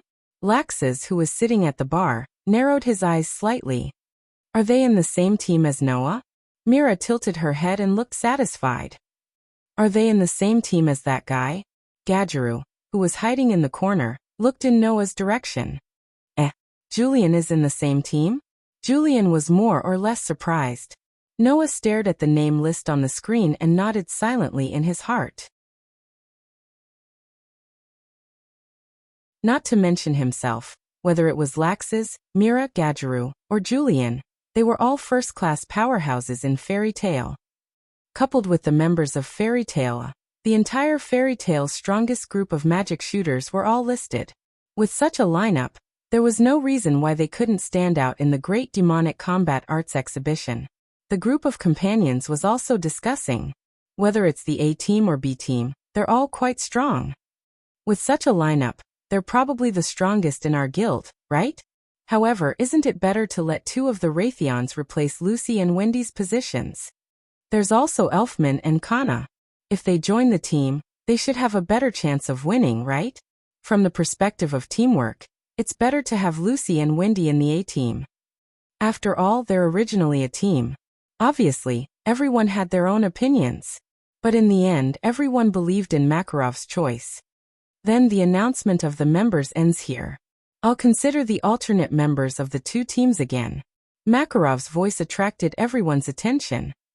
Tomorrow we have to go to the venue of the Great Demonic Combat Arts Exhibition.